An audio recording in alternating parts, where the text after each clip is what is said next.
say hi? Hi, everybody.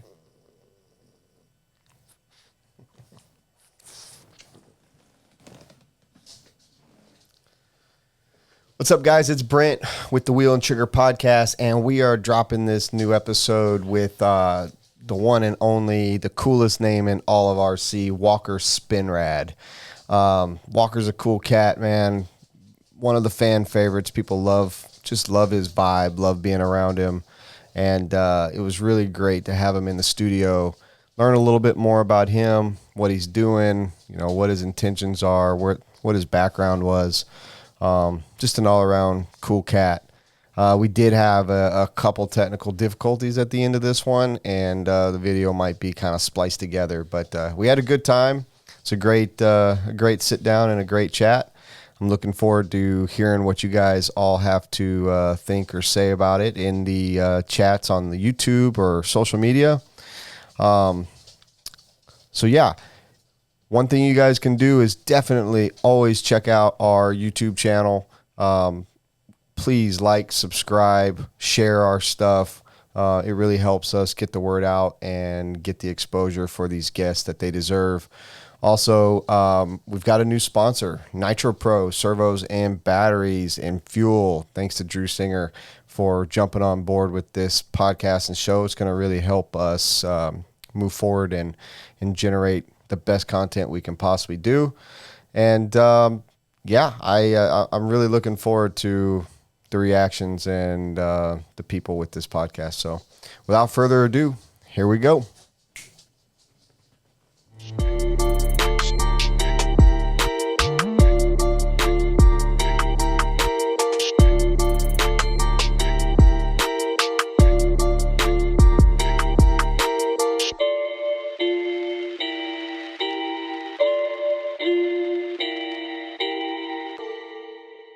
So whenever you want to give it a start, you're good to go.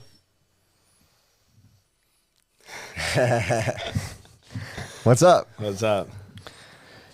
I am stoked because not only are you here to do this podcast, but we also have 3 new colorful bodies to I got to thank some people and get these put into place. But this body right here, that's an old, it's like an original CO1. Yeah, that's the OG one right there. Yeah, it's the OG. And this was given to me by my homeboy down in Georgia, Kevin Clark. So thank you, Kevin Clark, for a super bitchin' body. That's pretty clean. It's been through some stuff. Yeah, that one's seen better days. It's definitely seen some things. And then my boy, Evan Vale, failed to bring a body with him when he came and did the podcast. So I stole this from his pits at North Georgia Shootout. He didn't know it. But what's even better about it is read the inside. Look at all the cock and balls that are inside there. See it. So some sick. And then my man, Walker Spinrad in the house. That's another veil painted body for you right there. Veil paint, CO1. LP. CO1. Oh, that's the LP. That's the low pro. That's the newest one. It's pretty good. I like the fit. The quality's nice. And I'm not sure I can actually say anything about it yet, but there is a new body coming out. It's out, but it's going to be for sale probably next week. Yes. And for Walker, you get the in spot. Perfect. Looks good up there. Yeah, it does. We're starting to get some color. Yeah, you got some. We got Cole over here. Yep. Next time, next body start on that side, and then we'll go up from there. Love the TV. It'd be pretty cool. And just start getting him dangling on the ceiling like the racecraft room. Yeah. Maybe we'll hang some lights up there too. Yeah. I mean, at some point, I think, there's no, this is a blank canvas. Yeah. The whole point of the studio was to be like whatever we wanted to put up. I mean, like, we could do like, I got a Hardy poster. I mean, the screen can't see it all.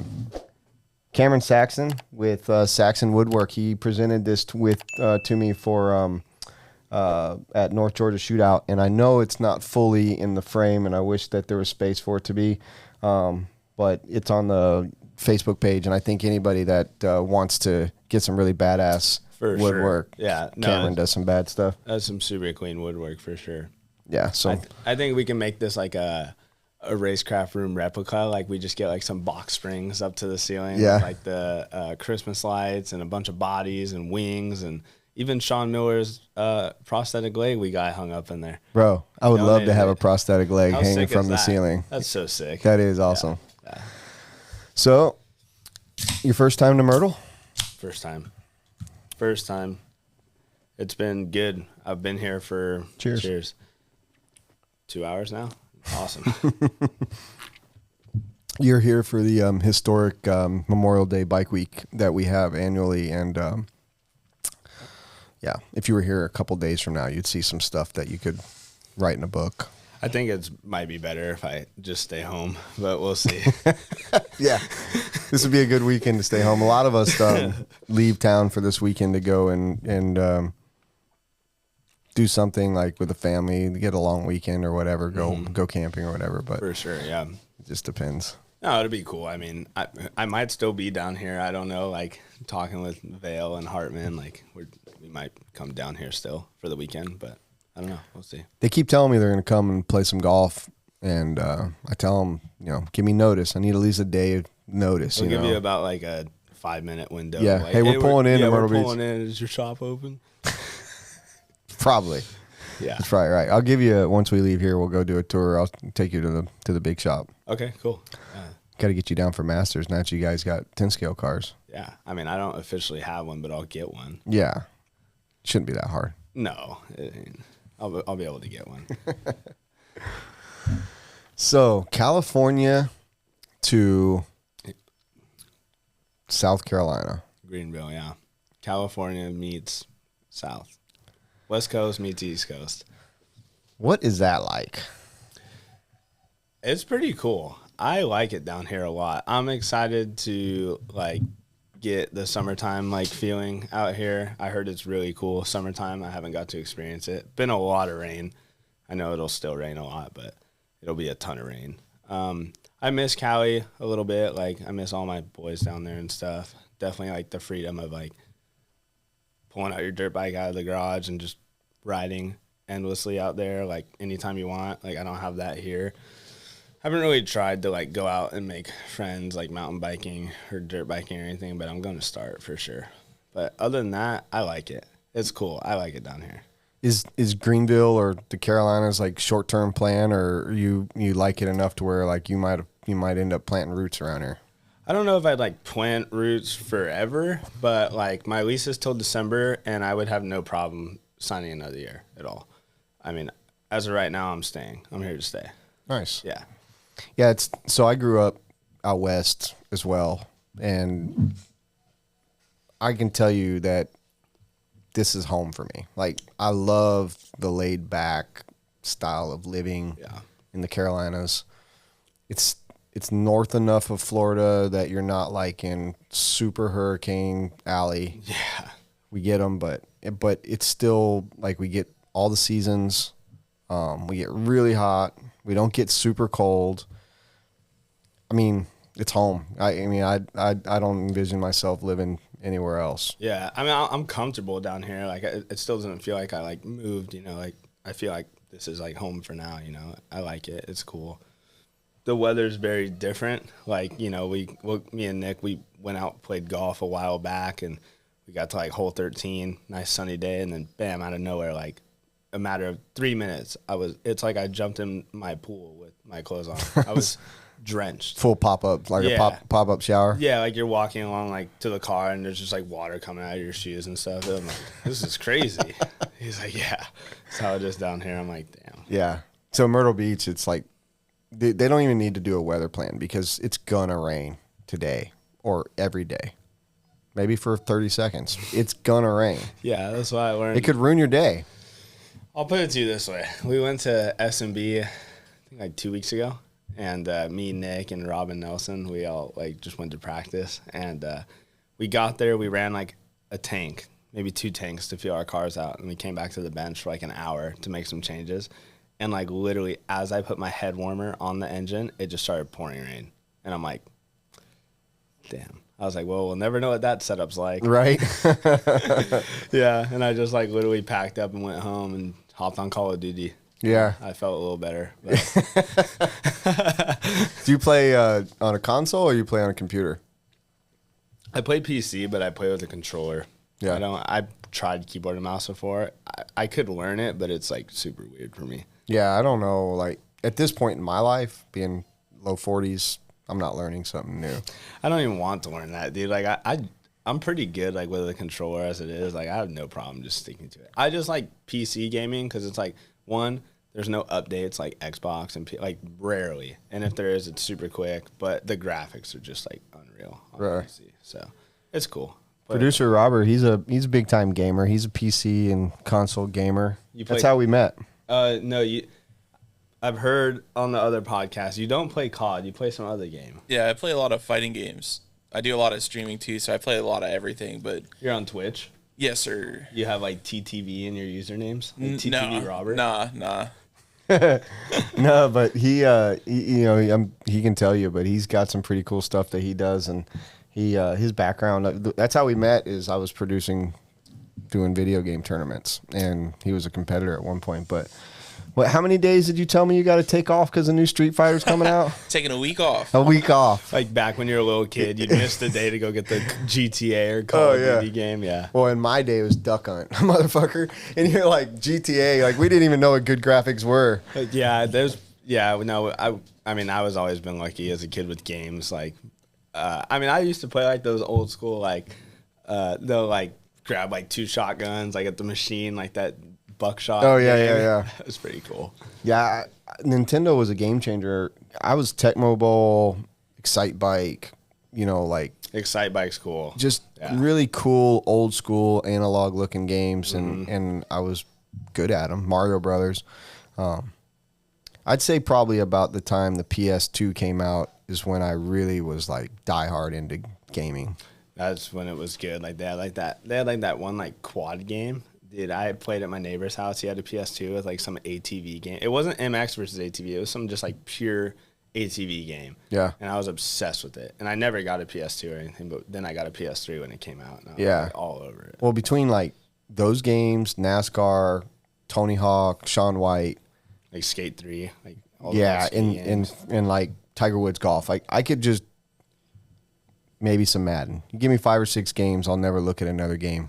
I was that was all I wanted. Strictly racing games. I played like NFL or Madden like one time, and I just like I can't play this. I'd just be right back to dirt bikes or Forza or whatever. It was, anything. But then like I recently got into Call of Duty. Like I never really played before. Till like Cole was like, "Oh, you should download COD." And I'm like, "Okay." And now I'm obsessed. I'm hooked. It's pretty fun. I got a PS5 and I'm gonna download it and play with you guys. I just Perfect. haven't done it. It gets pretty rowdy on the game chats, like with the other teams and stuff. But that's why I like it so much. It's pretty cool. Nice. It's pretty fun. Yeah, I won't buy any more racing games because I have my sim rig. I just do iRacing on it. So I just you have a sim rig. Yeah, so I'll just do iRacing for my racing games, and then FIFA, Madden, Call of Duty. Yeah, me and Cole went to DNC. Tyler Brown has a sim rig, like badass, like has like the swappable F1 wheel and nice interchanging. And me and Cole were like on F1 for hours trying to beat each other. I mean, I got smoked by Cole. Yeah, but I was just trying to beat him for hours. Yeah, well, one thing he won't smoke me at is racing. Tyler Brown will smoke just about anybody I know on sprint cars. Oh yeah, on iRacing. You know who's really good at sprint cars on iRacing? Bornhorst.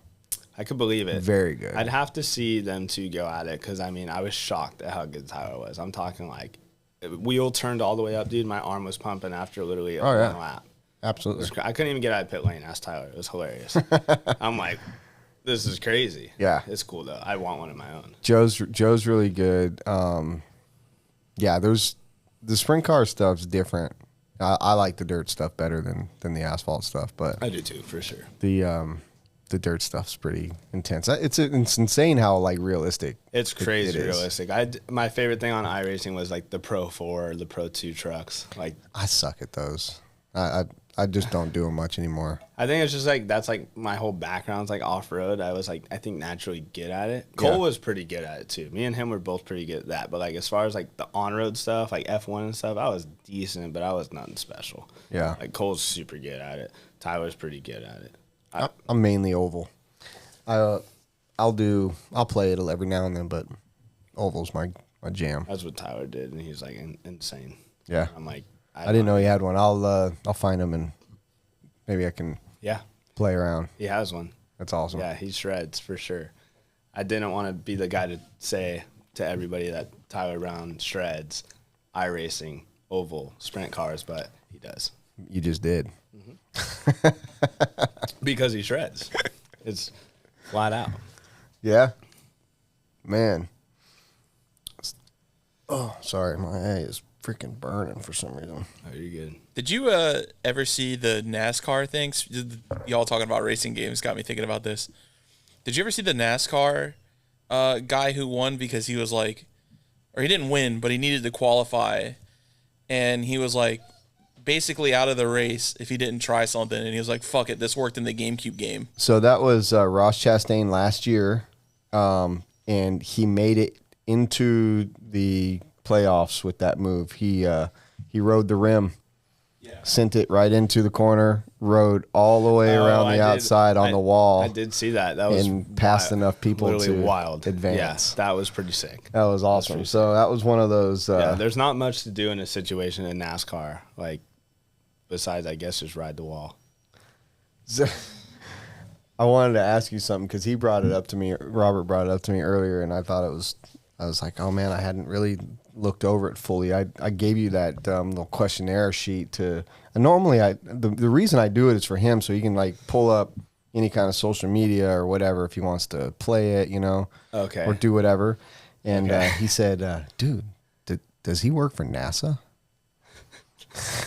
Because he went and looked at your LinkedIn. My LinkedIn.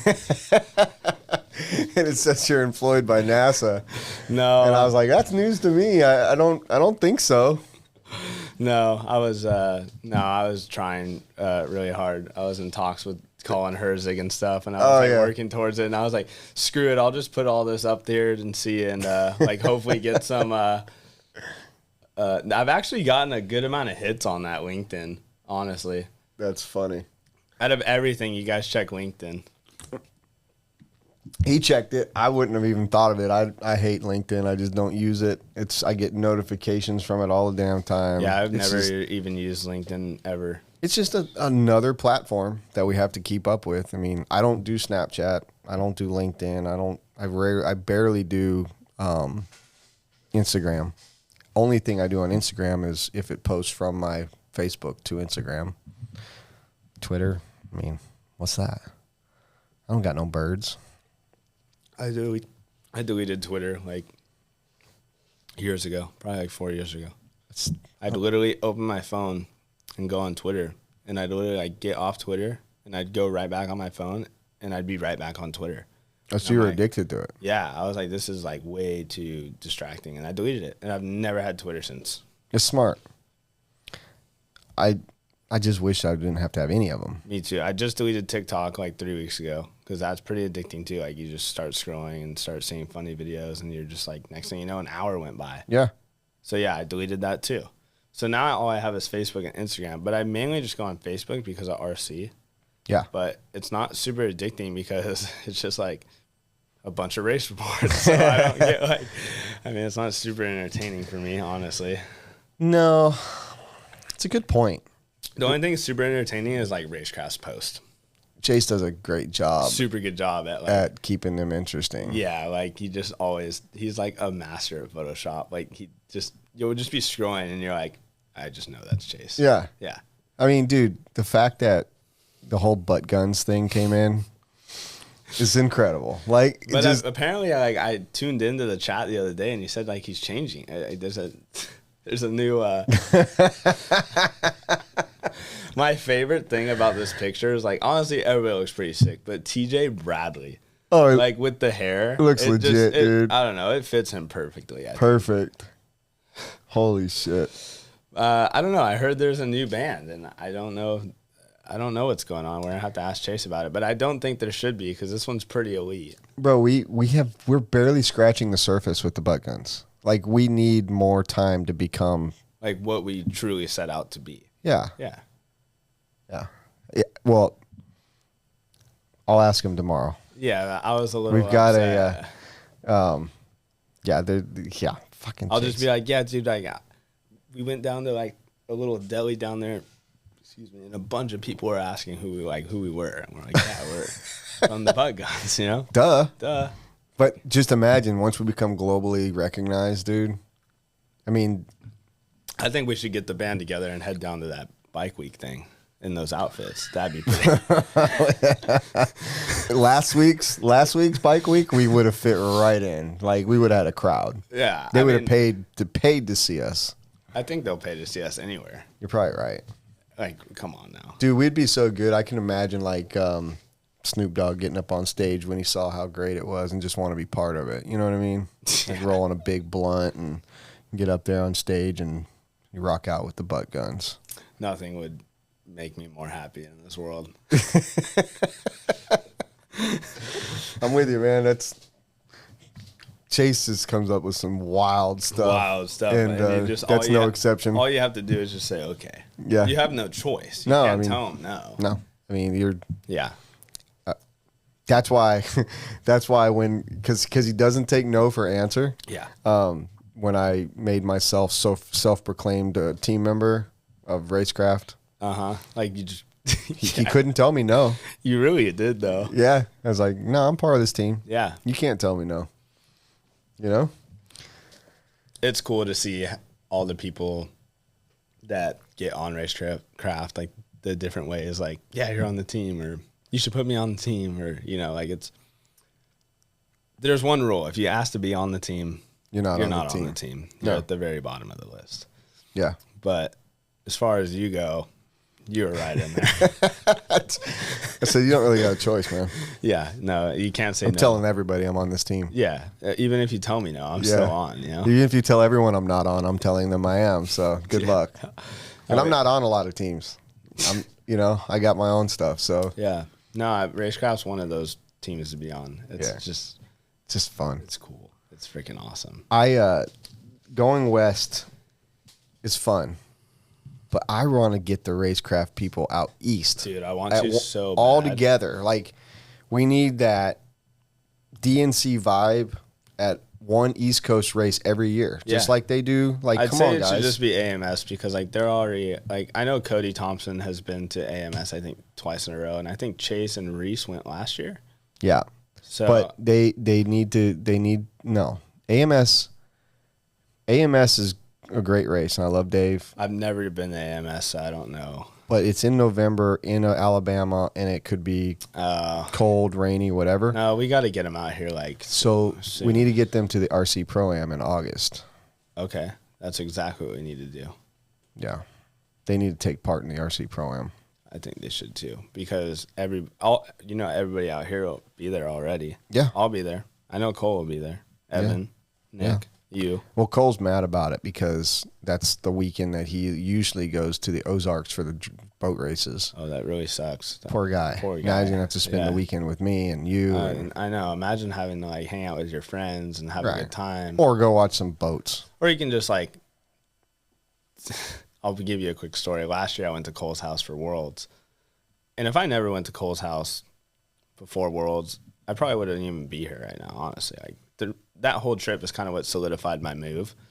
But anyways, I went down to Cole's house for the I think it was like 2 or 3 weeks before we went to Spain, just to hang out and stuff. And I got there, and like I think a week later or a few days later, I got there. He's like, "Oh yeah, like I'm going down to the Ozarks like with Randy." I'm like, "Oh, okay, cool." I was like, "Is there any room?" And he's like, it was like a planned trip and stuff, so there wasn't any room, which was fine. So I ended up like taking his little black truck, and I hung out with Hartman for like 2 weeks, or it was like a week and a half or something. Yeah. And that's how I got really close with Hartman. But because you mentioned the Ozarks, I just had to bring up that story. So I'm like, look, you already did it last year, you know? Yeah. Asshole. Like, you can skip it this year. Yeah. Well, he's going to have to, because now there's an event. Why don't we just bring the Ozarks to the Pro-Am, or we'll bring the Pro-Am to the Ozarks? Yeah. We can just not bring our RC cars and just drop down some boats. You know, come to think about it, it is in Lake Waccamaw, and this location where the race is going to be held at is like literally a mile from the Lake Waccamaw. Okay, cool. So then that's I So guess Cole can do both. Yeah, so what I'll do is I'll just bring my boat, my pontoon. We'll find a place to put it. And then on Monday, after we're done with the event, spend the whole day out on the water, maybe 2. That'd be great. Or we just come back here and just do it here. Down for whatever. Either way, we're going to party. We're going to do it pretty big, so. Yeah. We just really need to get, like, the racecraft boys down here. Be nice to have the racecraft boys here. I need, the pro for that race to work. I was going to tell you about this. We were talking about it at lunch, but I want to tell you about how the race works. So, and this is really like the first time vocally I can explain it. Everything's been on paper for the flyer and like posts that I made, but so the event is going to be a 12 class race, just like most of these big arena races. 3 levels of buggy, 3 levels of e-buggy, 3 levels of truck, e-truck, 40 plus nitro, 40 plus e-buggy. That's the 12 classes. Okay. So it's pretty much just every class. Yeah, minus like 50 plus and different levels of e-truck, So and there's no 40 plus truck. Okay, I get what you're saying. It's 12 classes, racing top 5, TQ for trophies and all that good stuff. But where the caveat and where this event's different and why it's going to be so fun and interesting is because the RC Pro-Am is just what it's called. We're teaming up pros with Joes on Friday night. Oh, this is what... I saw this last year. It's pretty freaking cool. Well, that was... So, you didn't see what we're doing. But you might have saw where, like, RCGP did... I forgot what they called that. That's probably what it was. But they just let somebody drive their car, and they helped them, and then... I think, just that different style of racing is pretty cool, though. Right. So, what we're doing is all the pros that want to take part in it, which they should all want to do it because you can win money. I agree. And so all the pros that want to take part of it will draw a number for nitro buggy and for e-buggy. Okay. So for nitro buggy, let's say we got 10 pros or 15 pros. Well, whoever gets number 1 gets the first pick, and they get to pick 1 sportsman or 1 intermediate. And then it goes down through the line. But you just get to pick 1 person on the first round. Oh. And then it's a snake draft. So it comes back. So if you picked last in the first round, the second round you pick first. And it comes back, then you're going to pick, if you already got your sportsman, you have to pick an intermediate. If you already got your intermediate, then you got to pick a sportsman. The goal is to have a pro, an intermediate, and a sportsman.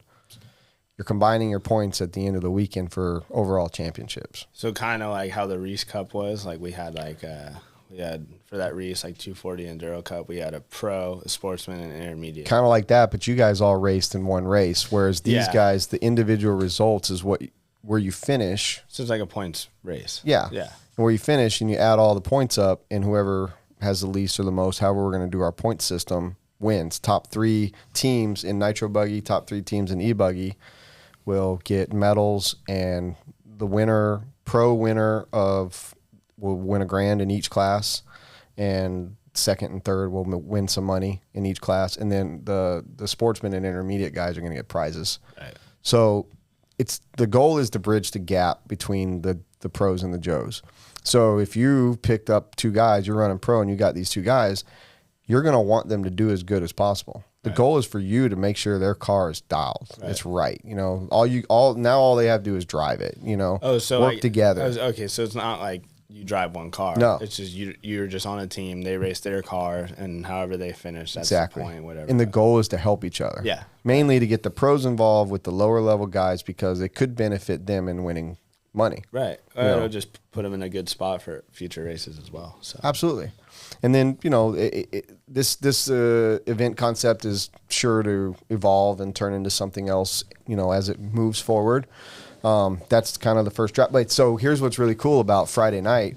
So it'll be like practice from 8 to 8 a.m. to 8 p.m. on Friday. Uh-huh. And then directly after practice, we're going to move to another section of where we're doing this event at, and we're doing a live draft.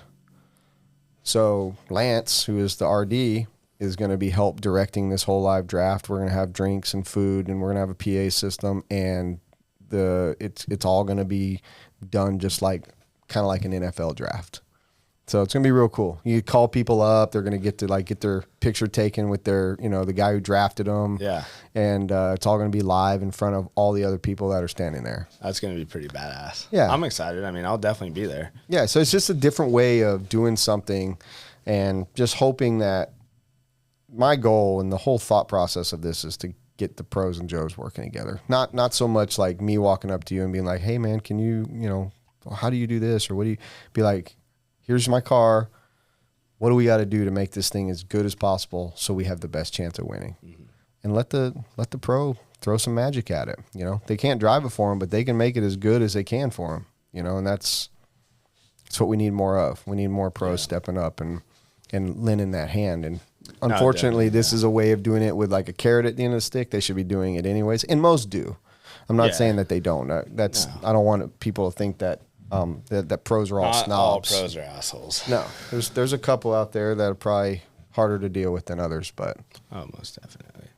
yeah, that's the concept. So that's what we need to get all the racecraft boys out here for. That's exactly what we need to get them out here for.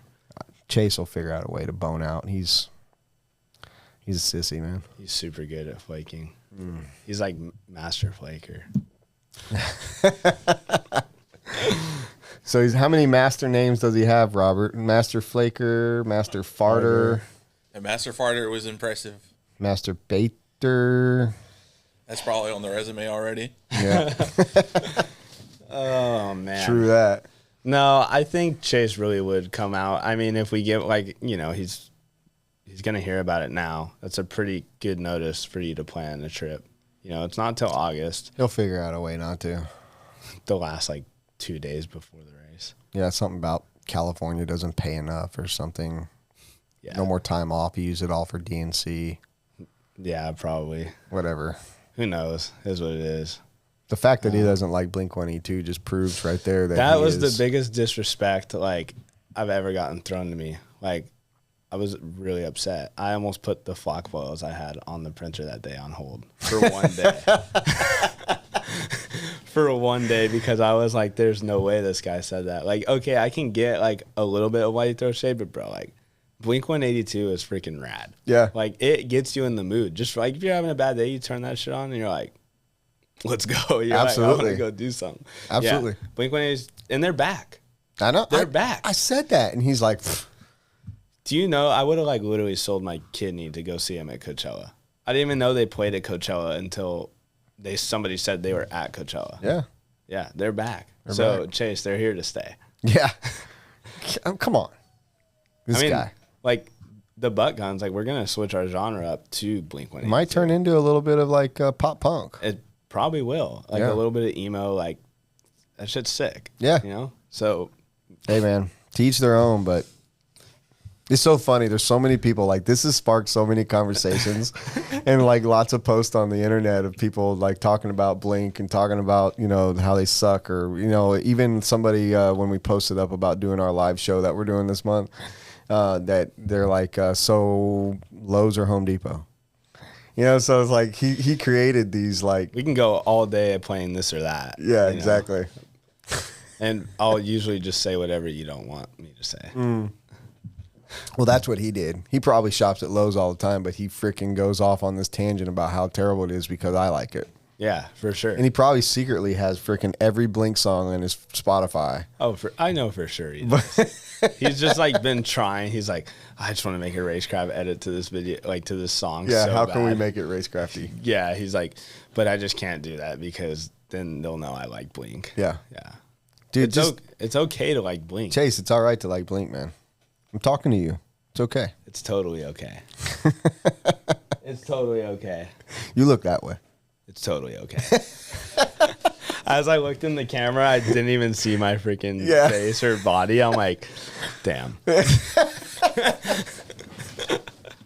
That's awesome. Whatever. I don't care if I'm the last person on earth to like Blink-182. It band's sick. I agree. Yeah. If you want another beer, they're in the fridge. I actually will get one. Go ahead. Yeah, I like Blink a lot. I'll tell you who I seriously. You like another one? Not yet. I'll tell you who I'm seriously freaking digging right now. My favorite artist, period, is Zach Bryan. Zach Bryan is a cool dude. Sick, He's like the most humble guy on the Yeah. planet. Yeah. And his music is amazing. It's incredible. It's actually incredible. I mean, it will make me shed a tear some days. It speaks to you. Yeah. No, it's very heartfelt music. Yeah. And it takes a lot of talent to, one, sing that good, and two, write songs that good. And he's 100% indie self-made. No, everything was done through videos he posted on his YouTube. Everything was done through like literally self-determination and hard work. Yeah. Like literally. He was doing it while he was in the military That's what I'm overseas, just like posting that's videos. the definition of like no excuses. Yeah. Like there's no excuses. I was reading something the other day where the turtle band that opens for him, I don't even know. Trampled by Turtles is the name of the band. I haven't heard of it. Well, they open for him this year's tour, the Burn Burn Burn tour, which they're in Charleston tonight. I was trying to get tickets, but you cannot get tickets. And I'm sure we can find a way. We can just be like, hey, where are the butt guns? Well, I didn't use that angle. See, you didn't even think. Might be too late, but the lead singer of Trampled by Turtles wrote this excerpt about, he's like, I've never seen, he said, I'm in my late 30s or early 40s, and I've never seen anything like this. He said, not only does Zach Bryan like care and want to help and do stuff, he's not arrogant and like pushing, brushing you off your shoulder. Yeah, no, he gives back to the fans. Yeah, but he said, like, it is crazy. Like, the only way that he can describe what he sees on a nightly basis is like he thinks it would be like what the Beatles and Elvis was like. I could agree with that. He said that it's just people singing every word of his music that you don't even know is on, it's not public. Yeah. And they just, the fans, like, they just love him. Yeah. He said it's incredible. Sure. No, he's freaking rad. Like I said, I'm trying to go to one of his concerts later this summer. Yeah. In Charleston. So. Good luck. Probably not. Everything's sold out. Might just have to, like, go skydiving and skydive into the arena. Yeah, that'd be good. Whatever. He'd probably let you on stage if you did that. He probably would, like, just with a big old American flag Oh, yeah. parachute, with, like, one of those Zach Bryan, like, stringers, like, That'd be freaking rad. pinched in my ass cheeks or something, like, as I'm flying it. That's a total butt gun move Yeah, right there. it's a total bug move. But, Zach Bryan, you're a good dude. Yeah, I told my wife, I was like, all I want for my birthday is Zach Bryan tickets. She said, We went looking, like, we tried every way we could. I almost got scammed. yeah, I'm sure. I mean, I'm sure you would have had to book this like a year prior, honestly. Yeah, the whole tour sold out. Yeah, I'm sure. And he uses Axis for his tickets, Yeah. not Ticketmaster. His last year's tour is called All My Homies Hate Ticketmaster. I mean, everybody hates Ticketmaster. Ticketmaster blows. It's fucking garbage. So, yeah, everything's sold out. And the only way you can buy tickets is if once it's sold out is through their app. Like, you put it back in the marketplace. You can't sell it to somebody. And this is why I couldn't go, because I have people that would have probably sold me a ticket, people that aren't going. Yeah. But everything is done through the app. And the problem is, if you go to sell it, it has to go back into the pool. You can't choose who you sell it to. Yeah, so you just have to hope that somebody buys it fast enough. No, you go to sell it, and whoever's next in line on the wait list is the first person that gets the email. I thought you meant like you just sell it back to like Ticketmaster or Access. And No, just, like gets you up put for it in the grabs. marketplace, but it goes to the wait list. That's kind of BS, I think. I don't know. They're stopping scalping, and I mean, teach its own. I mean, yeah, if you're in a wait list, cool. But I think if I wanted to sell it to my friend, yeah, I should be able to sell it to you him. probably could. You can transfer the tickets, and then maybe they can give you cash for it or something I like can just that. Photoshop the names on it or something. Like, as long as it's a QR, all they care about is your QR code. Yeah. Just scan it. Everything's QR. Well, dude, I went to Supercross with Cole in Atlanta, and we had to buy like the parking pass thing, like the QR code. And so you had to buy your ticket, and then you had to buy a parking pass. So like I'm driving into Atlanta Motor Speedway, and the lady's like, "You have your QR code?" And I'm like, "Yeah." She's like, "All I have to do is see the QR code." She's like, "It could be any QR code." And I'm like, "Damn." I'm like, "I wish I just showed you any QR code and not bought this ticket, So after that, I've been thinking, like, maybe just don't buy parking tickets anymore. Just find Yeah, some but then QR when code. you don't, you show up, they're going to scan it. Yeah, And it's going to be like to your Facebook page. Literally. And then there's going to be a line of like 10,000 cars behind While you're trying to buy that freaking QR code. Yeah, and then your phone ain't loading for some reason, or Story of my life. it never happens to me. It's never easy. You know what I'm saying? Like things like that. It's like, if it sounds too good to be true, it's not going to happen. So you weren't going to Nats. I was not going to nationals now. And now you are. Yeah, I am now.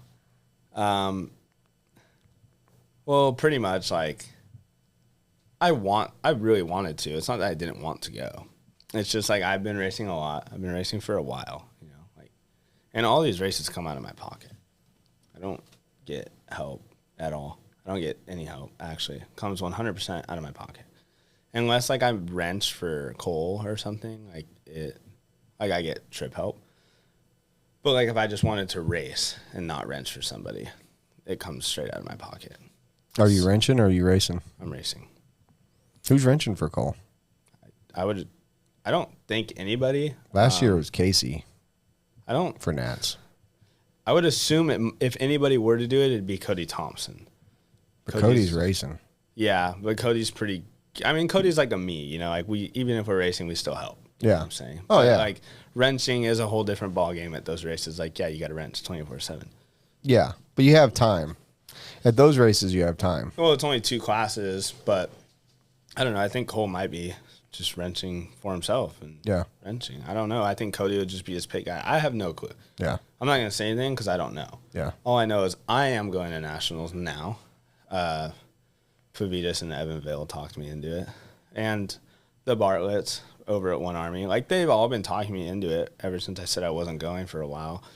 But it's like, dude, flights are like $800. I know. And it's like, okay, whatever, $800. But then it's like, oh, well, you forgot all about race entries. Yeah. Those are $200. Did you sign up when they came on? No. I don't know what I'm going to do. I still am not in there. Oh, yeah? I bought I don't know, awesome. dude. I've talked to a lot of people. Like, they said, like, I should be okay. Like, I don't know. Like, I'm not really praying on it, but, like, I did renewed my membership with Roar because I looked and it expired, like, literally, like, a week ago. Yeah. But I renewed it. So, and I tried to sign up, but obviously I can't. But it doesn't even seem like it's full. That's the weird thing because I thought they were doing, like, 200 buggy entries. Well, normally it's like 200 and 100, and they're at like 165 right now in buggy. Yeah, but that might be because the automatic entries from last year's semis are automatically in. I know. I almost made it too. Did you? I was literally like because if they took like 20, I was 21. Yeah. Whatever it was, I was the one below, I think. Huh. But anyways, I don't know. I mean, I'm sure it will be okay, but I don't know. All I know is I booked my flight. I am going. I mean, worst case, okay, I don't race, whatever. Yeah. Just hang out. But I think I'll be okay. Should be an amazing trip anyway. It's always going to be a good trip. I don't know because I've not been there, but I know that the facility is going to be top notch, so I'm looking forward to that part. I've never been to Chico before, but I've heard nothing but awesome things. Everybody keeps bringing up like the old nationals or whatever race was there. Like, we had that 10 scale worlds like in. Everybody keeps bringing up like 2015. Yeah, I think that was 10. Well, I started. That must have been maybe they had a nationals that year. I started beach in 13 and 10 scale worlds was there a couple years before that. Hartson won the 4-wheel drive that year. I can't remember exactly what year it was. So like maybe 2010, 12, something like that. Beats me. I didn't even know RC existed like this at that time. Yeah. Pretty crazy. I didn't even know RC existed like this until I started. Like, how'd you get into it? How'd you find RC? Well, I've always kind of known about RC. Obviously, like I always had like a Slash or I got like a SC10 one time, but I never like went to I didn't even know like really tracks existed. I did. We had like a friend who used to race, so like I'd go to Hot Rods and watch them like maybe once every year or something. I kind of just go. And then like I think come like 14, 15 maybe, I went to SCV RC once when like 111 Inc. Those guys owned it, and I loved it, but we didn't have the money for it or anything, so I didn't go a whole lot. And then I never really got in the RC. I was always the kid who was riding his bike or dirt bike every day, you know. But anyways, I broke my foot really bad riding my dirt bike. And I couldn't work for like a year. It was like 8 months. But I think it was like after all said and done, it was like 10 months of not working. So I was like, damn, like what would be like kind of cool to do? Because I can't ride, can't bike, can't dirt bike, can't do anything that I like to do. So yeah, I just went down the hot rods one day and walked in there and I was like, what's like the best car to buy as a starter? And Jimmy sold me on like a B6.1 at the time, the dirt one. Drove it, wasn't super hot on it. It's pretty boring, honestly. Stock 17.5 buggy on dirt. It was cool. But then one of my buddies, his name's Chris Coates. Most of you guys know him. That was the first guy I ever met in RC. And He showed up to the track, and I didn't know who he was at the time, but he had like this big old car. It was a Mugen 8 scale. I didn't know what it was. I thought it was like, dude, this is the coolest thing I've ever seen. Like, this thing's got to cost at least like $5,000. I don't know. He's like, no, they're not that bad, you know? And pretty much he let me drive it that day. And I was like, dude, I was hooked on it. And he had a buddy. His name was Radcliffe Brill. And us three became really good friends. And Radcliffe was like, you want to buy? He had a Kyosho MP9E at the time. I think it was like a TKI 3 or 2. He had a 2 and a 3. And he was going to sell it to me complete, battery, everything for like $500. I was like, damn, that's a pretty good deal. I was like, I don't really have money. Like, I'm on disability, you know? Well, whatever. Ended up like next day, I was thinking about it. I was like, screw it. I took like really all my disability of like that payment, which was probably like $500, $600. And I didn't get any of their numbers. So I like went back to Hot Rods praying one of them would be there. And sure enough, Coates, my buddy Chris Coates, he was there. And I was like, hey, do you have that guy's number that was here the other day, your friend, Radcliffe, you know? And he's like, yeah, let me give it to him. So I ended up buying that buggy, and I would go to Hot Rods like 24/7 and practice and hang out. I probably broke over 1,500 front A-arms of that Kyosho. I had the same car. MP9, and then finally Chris Coates bought me a Mugen. He bought me an MBX8 Eco, and dude, I built it all myself. And because I love to build things and tinker and stuff. But anyways, I built it, had a blast, dude. I'd race that thing. Like, I had that car for like over a year. It was freaking awesome. And that I never did 10 scale again. I mean, I've been to OCRC a few times, and I did a couple J barrels, but like ever since then, it's been like hardcore 8 scale. And then I got into nitro like probably a year and a half after that. Yeah. I just raced e-buggy at Hot Rods. I didn't like race. I just literally would do Tuesday night nationals. That was it. That's all I did. I fell in love with it. Like Sean Miller announcing, my buddy Coates, a bunch of cool guys, Dro, Tyler, Fenster, everybody, all those guys. Yeah, they're all cool cats, man. Yeah, they're super chill. So that's pretty much what started it. And that was beginning in 2019. I got Fenster out here for Masters last year. Yeah, I know. He did come out here. Yeah. So that TKI 9, I had the Nitro and the e-buggy. The cars themselves were good. Like they were amazing. Yeah, but they fit my driving style so well. They were good. They were fragile. That fragile is not an understatement. Yeah, I remember one day I was at a race at Blake Pickett's dad's track back when he had a track during one of Brandon Melton's. It wasn't the T-Sox series that he had just gotten rid of a couple years ago, but it was the one he did before that, and I forget the name of it. But I was up doing this race in this series, and the Picketts reversed the layout for this race because it'd been in for a while, so they just made a couple changes, kept the pipe down, whatever. Well, on the back straightaway where I could not see, the way that the pipe was, it was slip fit pipe. Yeah. So I would hit the pipe where the connector was, and it would just snap a right front off. Yeah. I did 4 in one day. Mm-hmm. One fucking day.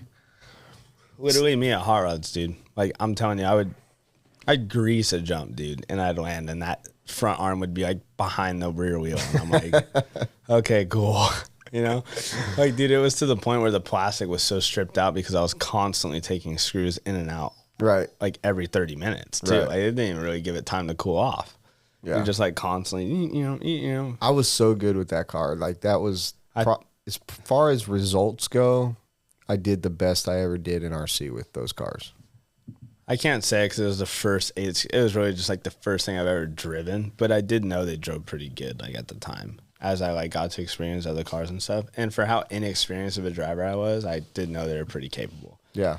But people tell me though that like y'all's car, maybe not the very new parts or the newest car that's coming out, but the one you've been driving for the longest time, the HP car, like the 18 or the 19 RS and whatever, is really based off of or very similar to the way that TKI 9, TKI 10 drove. I could see it. Yeah. I mean, like the 19 RS is just one of those cars that's so stable and easy. It's like, it's honestly foolproof. Like you could put any setup on that thing with any, I'm talking like just anything. I mean, you don't even have to check drooper ride height on that thing and you'll still be pretty confident you're going to do good. Right. You know what I'm saying? Like I could literally pick up that thing and just put tires on it and go drop it down in a race and I'd still do pretty good. Sure.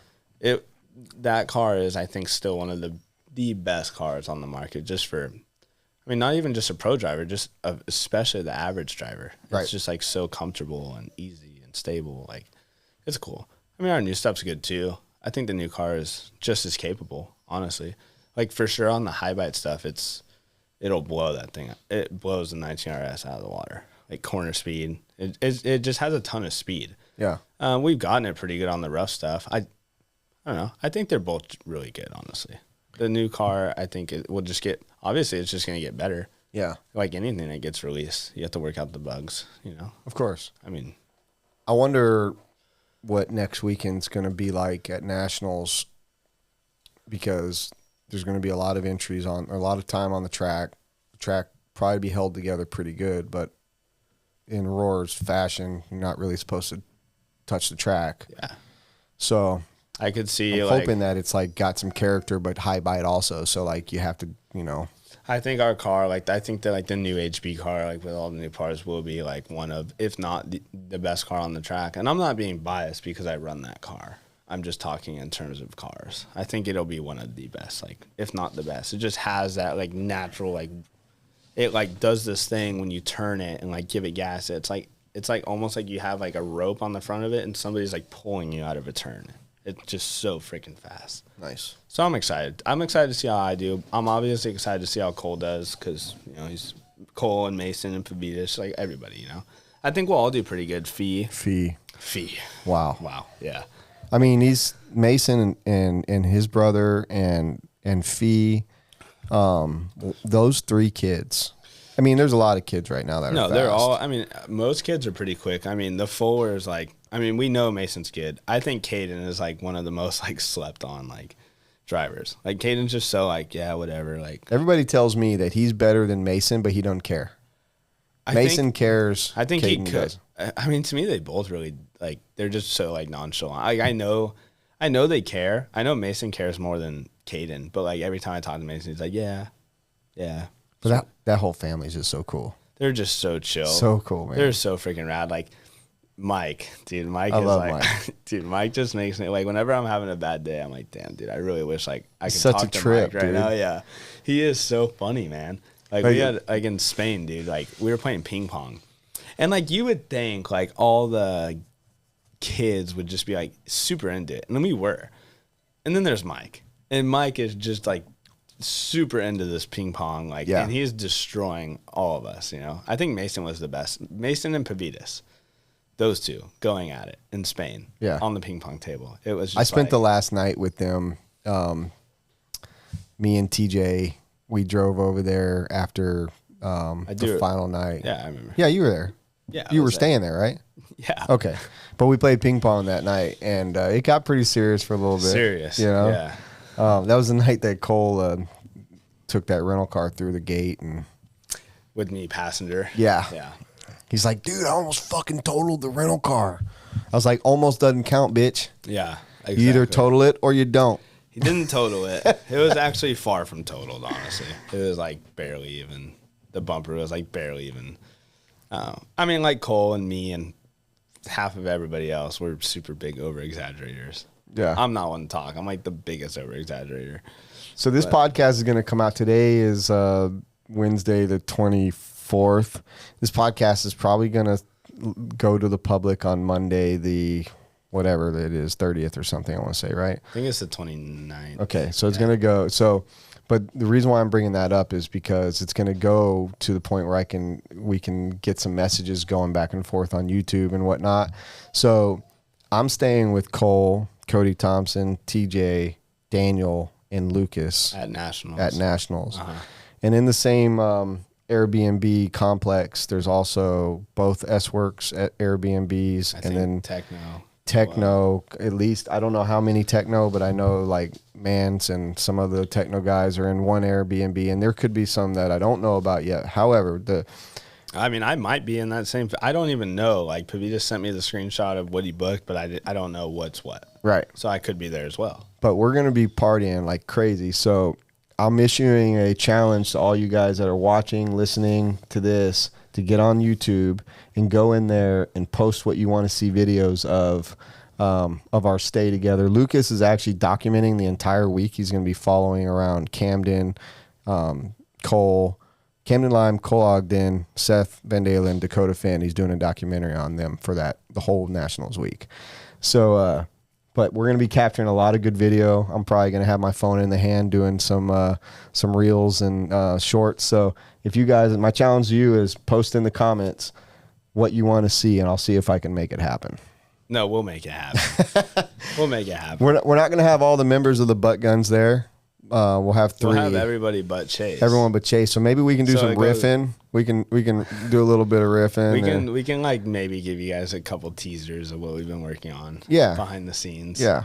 I'll talk to Chase. Maybe he can send us some new lyrics to one of our new releases we're about to drop. We'll just play "I Miss You" by Blink-182. Yeah. We'll just do it as the Butt Guns. That's what I'm saying. Yeah, we'll yeah, do yeah. it as us, but it will just be that song. All right.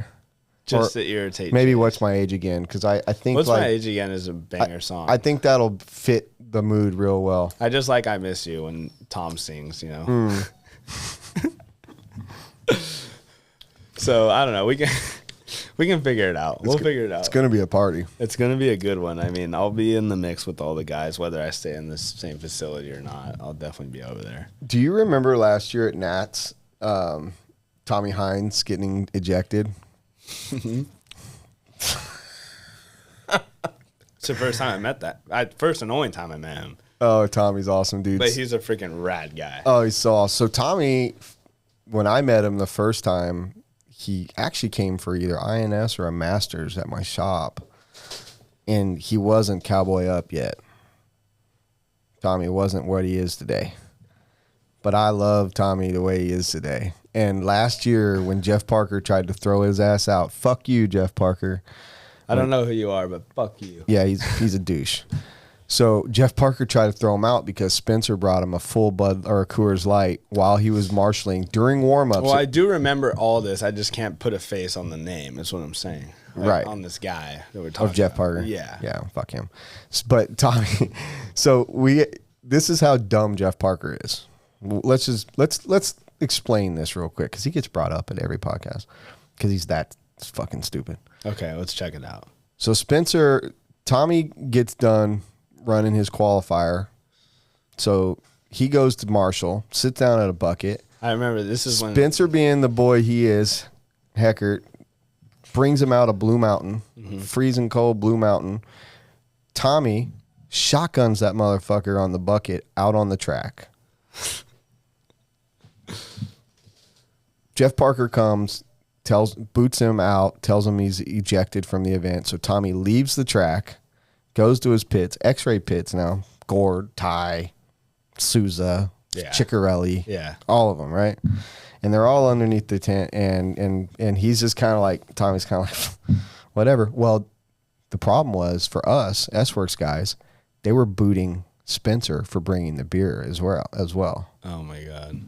So Tim goes in politics. Not only is it his track, but it's one of his drivers and whatever. And he's obviously, Tim's probably 5 tranny fluids in. At least at this time. Yeah. Maybe 10 tranny fluids in. I mean, if we're talking Tim, it's definitely like a case. Yeah, he's in. He's in for sure. So he goes to Jeff Parker and is pleading with him like, come on, man. These guys are just having a good time. And Jeff Parker's like, well, he probably wouldn't have kicked him out, but he was on video and blah, blah, blah. And Tim's like, no one, And we don't no want, one cares. Yeah, we don't want the government to see. And yeah, Tim's like, no one cares. And so Jeff Parker's like, all right, give me a minute to think about this. So Jeff Parker comes over to them, gets them together, and says, I'm not going to kick you out, but we're going to take away your worst run. Your worst run or your best run? Your worst run. Okay. I digress. What? Literally, dude, was about to boot him, but instead the consolation was, you can stay, but we're going to get rid of your worst run. I mean, isn't that just like a win-win? Yes. So this is like why we're talking like this guy's literally retarded. Yes. Okay. I mean, clearly I'm retarded because it went right over my head too. But the fact is like, that's what he decided on. He came up with he's trying to figure out. He's like, okay, you can stay, but we're going to get rid of your worst run. Like, yeah, you guys, we can't have you, we got to penalize you somehow. Yeah, like we need to have you do good. Right. Yeah. So in a qual point situation where your worst run gets booted anyways. Yeah. Nothing happens. We all laughed so hard, man. We were down in the pits. You would like, have thought we were like all dead fucking serious. Oh, yeah. Oh, 100%. 100% serious. My God. But anyway, Tommy, I always think Tracy Hines. But Tommy, dude, he's a trip, man. Dude, he is a trip. He's freaking rad. He would be a great, great guy to have on the butt guns. He just works too much. Yeah. I'd say him and Chase attend about the same races. Yeah. Tommy won't attend a race unless it's there in Arizona. Yeah. He used to be so good. He's still pretty good. Better than me when he doesn't race. He's still pretty good. Yeah. You all right over there? Oh, there's only one left. So, I mean, go for it. Maybe split it in half. Walker brought his little puppy, I brought my little Winston. dog, and he is he's pretty good for the most part. But Yeah. he's over there chewing on the cage. Cole brought his dog when we did his podcast, and Trying to get my dog as good as Cole's dog. Cole's dog is good. yeah, He's a good dog. Servo's awesome. Until he runs out the door. Lola's the same. Lola's so awesome. I left her at my mother-in-law's today because I knew we were doing this. I think this one will be just as good. He's just super young still. I mean, the dog is only like 5.5, 6 months. Is he full blood? Yeah, he's Shepherd? He's purebred for sure. Yeah, that's awesome. Yeah. Pretty dog. Yeah, he's actually a very beautiful dog. Yeah. So you kind of switching gears here, staying on racing, but you made your first pro main this year. I did. Big one. The one that I've always wanted to make. Yeah. Yeah. I did make the DNC A main. Did I drive good in the DNC A main? Fuck no. No, not a bit. All that matters is that you make the main. But you made it out of the fucking qualies. You didn't make it out of a B or. I think I made it like straight into after the first qualifier. I think that's what, because after the first qualifier, it was like, you made the main. I didn't really know. I still, honestly, for everyone out there, I don't know how the fuck qual points work still, till this day. I don't know how half these races score your positions in the mains. I always ask Ryan or TJ or Dan. I'm like, I don't know what this means. But anyways, I was 5th overall, I think, first round. So that like secured me a spot in the main. I was stoked, dude. I was on cloud 9. Yeah. Because that's like the whole reason I went. I mean, obviously that's the whole reason you go there. You go there to win. Right. But like realistic expectations is I want to just make the main. And I made the main and I was stoked. And I really wanted to drive good in the main, but shit, I sucked. Well, you start somewhere. It's cool. Like once you've done one, now you know how to do it again. Well, yeah, like it was a good time. Like it was experience. It was a good experience. Like I'm a clean racer, but like at least we got to race at DNC, but like on a track that small in a main event like that, it's like, you make a couple mistakes and then next thing you know, like there's Fenn, there's Mayfield, and then you let them by and then you're like, okay, I'll just trouble. Oh shit, there's Rivkin and Cav and Tebow, so and then you let them by and then 2 seconds later it's Mayfield and Fenn again. Yeah. So it was just like a continuous process of letting the leaders by. But like I still had a good time. It was a long race. Everybody's watching. Like it's cool just to even see your car in the main. Absolutely. It's pretty rad. And the cool thing about that race was everybody finished. Nobody flamed out. Nobody broke. So that was impressive. Yeah. But after that race, I made the P&B buggy A-main and the P&B truck A-main. So that was cool. It was kind of like, okay, like I'm starting to get there. Yeah. The P&B buggy main, that's a big one. That was a big one too. Yeah, we just did pretty good in qualifying and stuff. It was a good time. Tell me your thoughts of DNC. You just said like at least we got to race, right? That's literally my whole thoughts on DNC. Like anybody can talk shit about like the small track, and you can say whatever you want about if it was on the big track, if we didn't race on the like, dude. Can you imagine if we literally just did seating that practice one day and they determined the winner? It'd have been the worst case scenario. It would have been the worst race of your life because not only for the people that live there, okay, luckily for you, you live there. Yeah. But I understand now because 3,000 miles for us. I get it now because I travel now, like being out here. So like, yeah, that would have sucked. And it would especially suck for the guys coming overseas. Right. Like, so yeah, like, at least we got to race. Like, dude, realistically, like, I know a lot of track owners work hard. Like, all of them work hard. But, like, Joey and Aaron, those guys bust their ass, dude. Like, they literally were like, shit, we got to build another track for these guys. You know? Well, most track builder, owner, or track guys, it's their second thing. Or they help out to keep it running. Joey should be a badass. That is what he does for a living. I mean, he is a badass. No, I know. I agree. I'm not talking. No, I know. Yeah. Joey's my boy. I'm not talking poorly. I'm just saying, like, there's a difference of, like, me owning the Badlands, even though it's my life, that the Badlands isn't what makes me money. Yeah.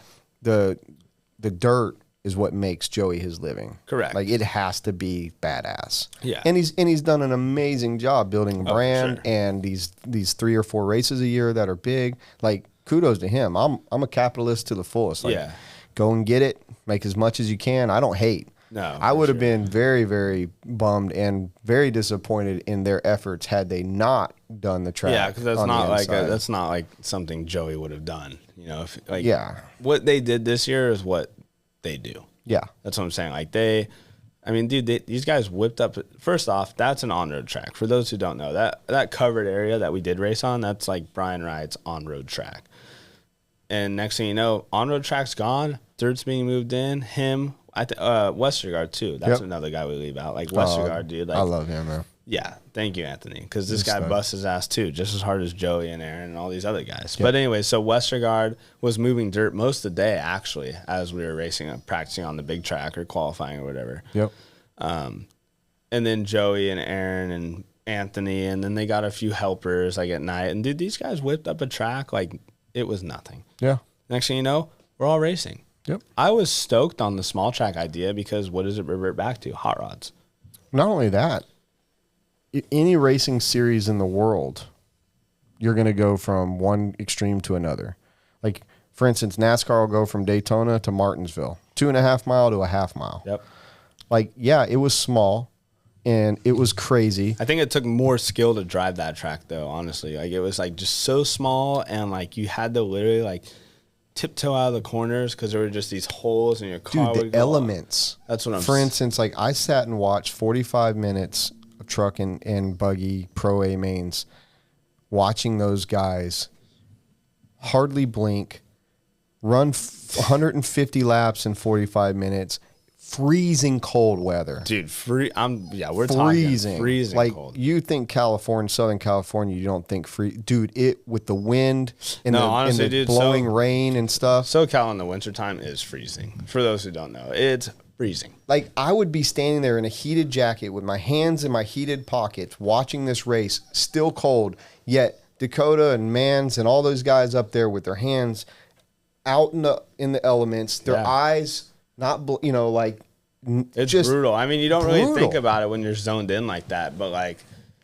when you start to like get out of that zone, even for a second, then you start thinking, my hands hurt. Yeah, my eyes, I can't. Like, they're just like. And pit stops are only 2 or 3 seconds. You don't have a lot of time. Like, you can't shake it off. Not at their level. No, there's zero time. Like, yeah, you got a good pit guy down there. Like, okay, if you flame out, maybe that's a benefit because you're like, shit, thank God. Yeah, you can breathe and shake, but no, like, I mean, we're talking like your car comes in, it's filled, it's dropped. Yeah, like you have enough time to literally just say what I just said and you're out. Yeah, you're like, come in, fill up, drop. I think that was what was most impressive to me, is that they could keep concentration for 45 minutes like that, and in those elements still perform at the same level as if it was hot and big track. Like, it's a lot more than just driving, you know? Like, it's a lot more than just being able to drive a car. Like, also in these conditions, too. Like, yeah, these people aren't thinking, like, the average person isn't thinking about your hands being literally frozen. Yeah. Or, I mean, yeah, you can get one of those bags or you can put gloves on, you know? Like, there's preventable ways, but still, like, it's still freezing outside. Yeah. Everybody's bodies handle everything differently. If you're like me, who has a ton of metal throughout his body, like, everything starts to cramp up when it's cold. Like, a lot of guys know how it is. There's a lot of guys who've broken tons of stuff racing, you know? Dirt bikes, and they all do RC. Absolutely. So it affects you for sure, and definitely Paris when it's cold. Yeah, it could be 28 It gets degrees. windy out there, dude, and so I mean, kudos to Joey and them, and you know, I was stoked for you. I remember one of my favorite moments was when you, me, and Reese, and I think Romanik were all in your trailer and we were dancing. Yeah, we were having a good time, making drinks and stuff. Yeah, we had going a on dance live. party, and yeah, we went on your live for a little bit. Yeah, those are honestly, it was the most miserable race I've ever been to in my life.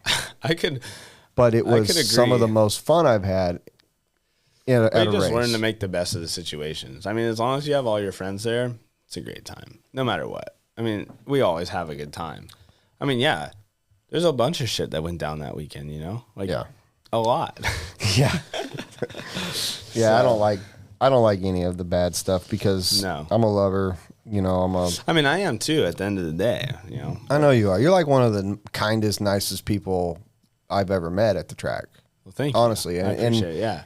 The one thing people, you know, and that's one of the reasons, like, I'm glad that you're doing this is because not a lot of people really know who you are. Yeah. No, and it's fine. I don't need everybody to know who I am. Then there's a lot of people that should know who you are because you are one of the good ones. Like, you're the guy that will put your stuff down to help people. You're the guy that doesn't have bad things to say. No. You're just kind and always positive outlook. And that's one of the reasons why I gravitate to you and why I like you so much, because you're just not a guy that just is looking for an excuse. No, you know what I mean? No, I appreciate it for sure. Those are super kind words. But yeah, I definitely, like, I've always helped others. Like, especially, like, we're just talking RC. Like, I've always, like, put my stuff down if somebody needs help and stuff. And, like, I mean, people get upset. They're like, you need to focus on your racing, you know? And I'm like, no, like, dude, I just want to, who cares?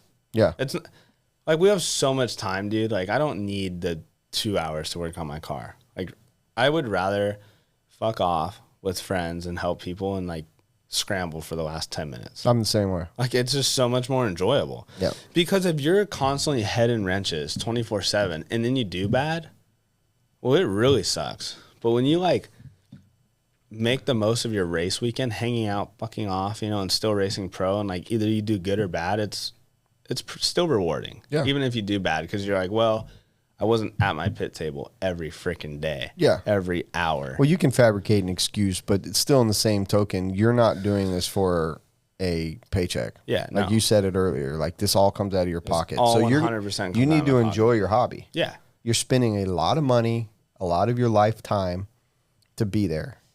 And if you're not enjoying it, why do it? Exactly. No, that's exactly what I mean. Like, yeah, it could be different if you were, like, if you had the weight on your shoulders of paid and, like, your results, you know, I mean, yeah, dictate how much you get paid or whatever. For sure. Obviously, like, if I was getting paid, or if let's just say this was my job, I would treat it like a job. Yeah, I'd be practicing 3 times a week and working on setup and this and that. You know, I still do a good amount as it is without being paid, but I'm just saying, like, it would be a little different.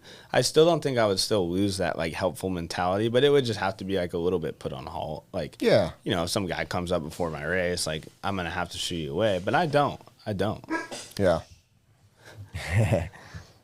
Oh, there's you getting a little ants. Oh, we got people outside. Yeah, male guy, yeah. So we're at my studio. We got oh man, somebody. We might edit this part out. I don't know. We probably will. I can go calm them down. All right, we're gonna take a little quick break. Hey, buddy.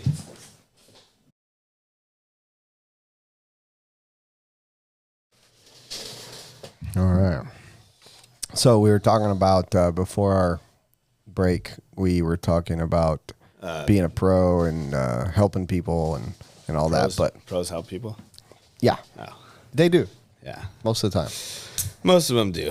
There's definitely more good ones than there are bad ones for sure. I agree with that. Yeah, there's actually a lot of good pros for sure. I mean, like if you come scrambling to a pros table, I'm talking like 5 minutes before the race. Most of the time, they will turn you down.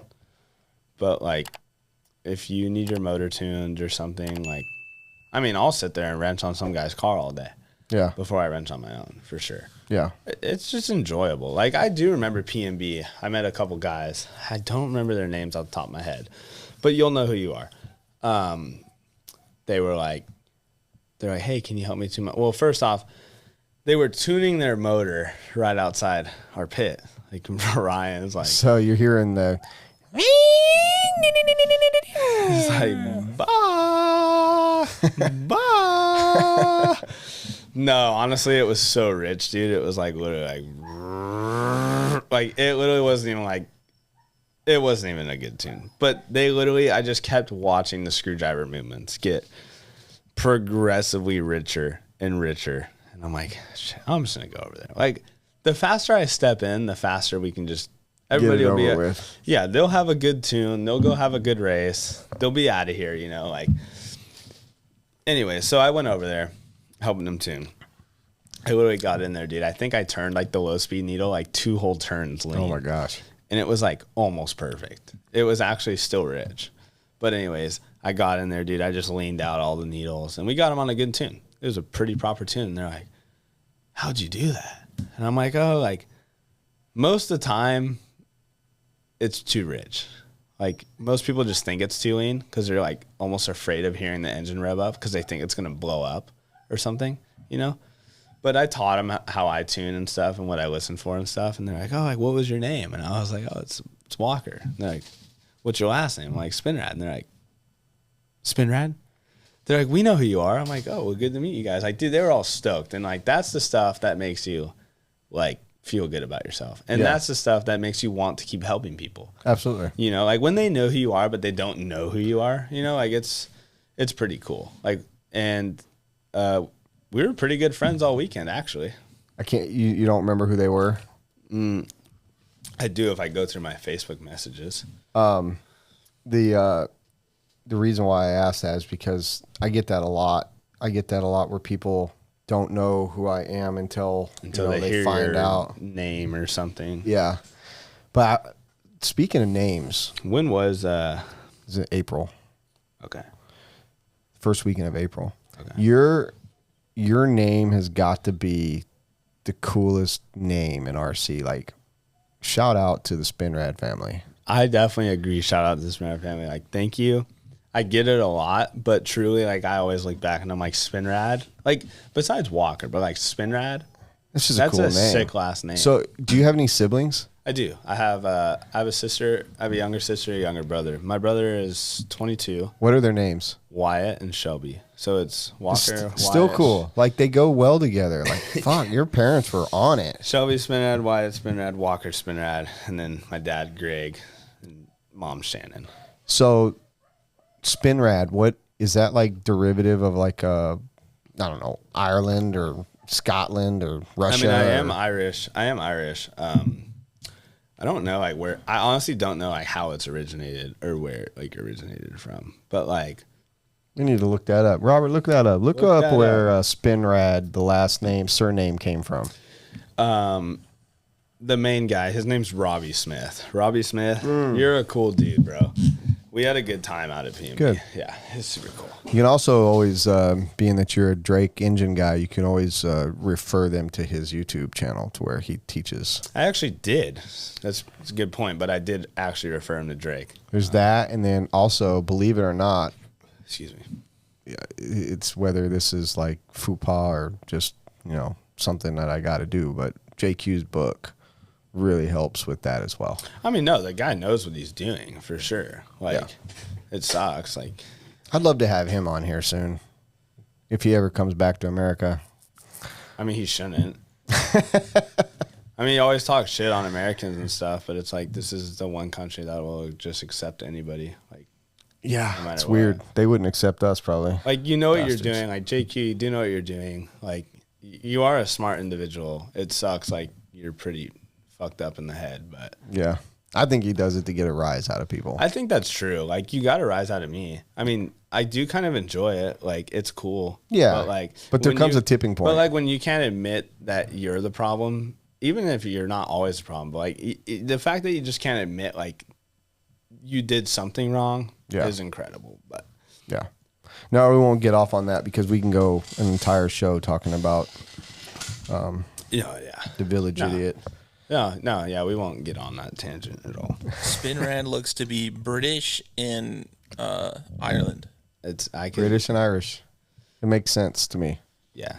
I've been over there, and I could see a Spinrad being a English name. I might run into one maybe. That'd be rad. We ought to make like a beach RC like Ireland trip. Yeah. Like me, you, Cole, and Evan and Chase. Like, Or it's not far off to think that there will be a race there eventually that we all want to or need to go to, you know? Can you imagine if we just run into a shit ton of Spinrads? That'd be fucking sick. Like, what's your name? They're like, oh, I'm so ever Spinrad. And you're like, Yeah. what the fuck? So I tried looking up my last name and finding, you know, like, I know that my dad is from, it's a Scottish derivative, Densford. But so I started looking on Facebook. I just typed in Densford. You know, how many Densfords are on Facebook or whatever? And there was like 4. In I was like, existence. well, at least those 4 guys. And one of them is like a freaking, like a federal judge. Really? Yeah. Well, I guess you can get out of some shit if you needed No, we don't know each other. to. Just saying. Unless he's just like, well, you're one of only a few. I'm going to hook you up. But Yeah, he's like, you know, you got good taste. I ain't trying to Sure. get in any trouble. I need a federal judge, but, you know, hey, you never know. Stuff happens, you know. Who knows? Especially on trips to California. Or bike week. Yeah. I ain't twerking. Hell Twerking ain't working for me, boy. Hell no. I don't got enough ace for that. No. So- Maybe a trip to Cali. I don't know. You call someone by the wrong name or something, you'll be in jail or something. Yeah. So a lot of people might not know this about you that, and I know the people in Racecraft know, but like you have a 3D printing farm that you do all the 3D printing right now for Racecraft and maybe other people, or I only do the flock foil and mega foils for Racecraft. Okay. The G blocks and all the other stuff, they have another guy for that. Okay. But anyways, I do all the flock foils and mega foils for Racecraft. I do everything on JT Bearing Co. What do you mean everything? What do you do for them? Like he's got all 3D the printed 3D, stuff? all the 3D printed stuff. Gotcha. So I do a bunch of graphic design for Tyler. Like I did his new promotion logo. That's sick. It's a good logo. I like that. Yeah, I like help. Like Jenny will send me stuff like dimensions for banners, and I'll kind of like fix up the files for her to send to the banner guy. Excuse me. We're working on some new stuff with Racecraft, though. I won't mention what it is, but it will be here shortly. And I think it'll be another hit product, like the flock foil and mega foil. Good. Should be pretty cool. Bitchin'. I can't believe how good the flock foil and mega foils have. I mean, just the flock foils in general, how those took off. I showed up to Palm Desert RC JBRL, and Chase was like, this is like, Put a Mingo on it. yeah, he's like, literally put a flamingo on it, we'll sell them. I'm like, okay, cool. I didn't think anything of it. Like, I wasn't looking to make any money or not a ton of money. Just a hobby for you at that point. You were just making your own stuff. Yeah, like I've always wanted to turn it into like passive income, like just start printing stuff or start like an Etsy shop and just sell dumb stuff. But anyways, yeah, like the flock foils, they took off pretty good. And they still, like, it's cool when you go to the races and you see every car has them on. Like literally almost every car has. Very popular product. Yeah, and and they're in it's every just- color. I think that's what really makes it good is that it can match almost everybody's paint scheme with one of the colors. Literally. We're fixing the pink. The pink started off good, and it seems like the later batches I've gotten have turned more into like a reddish pink. So Did you change the filament? yeah, we're trying to get like that flow pink, you know. So I think the new pink in the flock foil and mega foil will be like a nice poppy hot pink. It started off with like this weird the filament roll was actually flow pink. And then it printed, and it was like this baby pink. Well, we sold a bunch of them still. And then I switched up the filament, and then the first round was epic. And then I got another roll, and it seemed like quality control with that company or something. So me and Chase have been talking, and I just found some nice flow pink filaments. So I think pink will be finally settled on. Good. It'll just be pink. Yeah. I'm fluorescent yellow. I mean, I'm Walker White all the way. Yeah. Walker White and pink and yellow. I mean, white and yellow is definitely the wave. Yeah. It seems like white, yellow, black, and pink are like the hot sellers, but I think white and yellow are like the most common. For me, putting a black one on black plastics just doesn't do it. I like the black one is by far the sickest and cleanest looking one. Yeah. But you don't really know anything's there on most cars. That's the only downside. Like, I do love it. I think the new gray is pretty epic. Yeah, it's pretty good. New gray is pretty epic. I mean, teach his own. There's a lot of people that like the black one. Yeah. I love the black one, but the whole reason I made them was you always got like those Lexan nose cones that came with your body, and they're sick, but they literally last like 2 minutes before they break off. Yeah. And dude, I literally would show up to every race without a nose cone on or something in the front, and that's why I pretty much drew up this wing. Yeah. I mean, we've gotten a lot of things like saying it's copied or whatever, but like, if you guys want to see the files and the artwork and the whole design, like, hit me up. I'll show you. I made it from scratch. I was copied a couple times already this year. Products that were proprietary to Assault RC. Yeah. I mean, unfortunately, at this point, you have to chalk it up to like a compliment. No, it is a compliment for sure. It's for sure a compliment. It's not rocket science. I didn't invent something insane. Like anyone that has a good amount of CAD experience could draw it up. Yeah. You know what I'm saying? Well, I also think that there's only so many ways you can do things. There is only so many ways you can do things. If you're going to copy it and not change it, that's a copy. If you're going to copy it and change it and make it better, like I've always been under the firm belief, like, okay, for instance, when we made the tire jig, I didn't design the tire jig, okay? Our gluing jig is by far the best one on the market, okay? Now, the reason it's the best is because of how it fillets and opens up the bead evenly on the turntable. Yeah. And so when my buddy who actually designed it came to me, it was actually a threaded.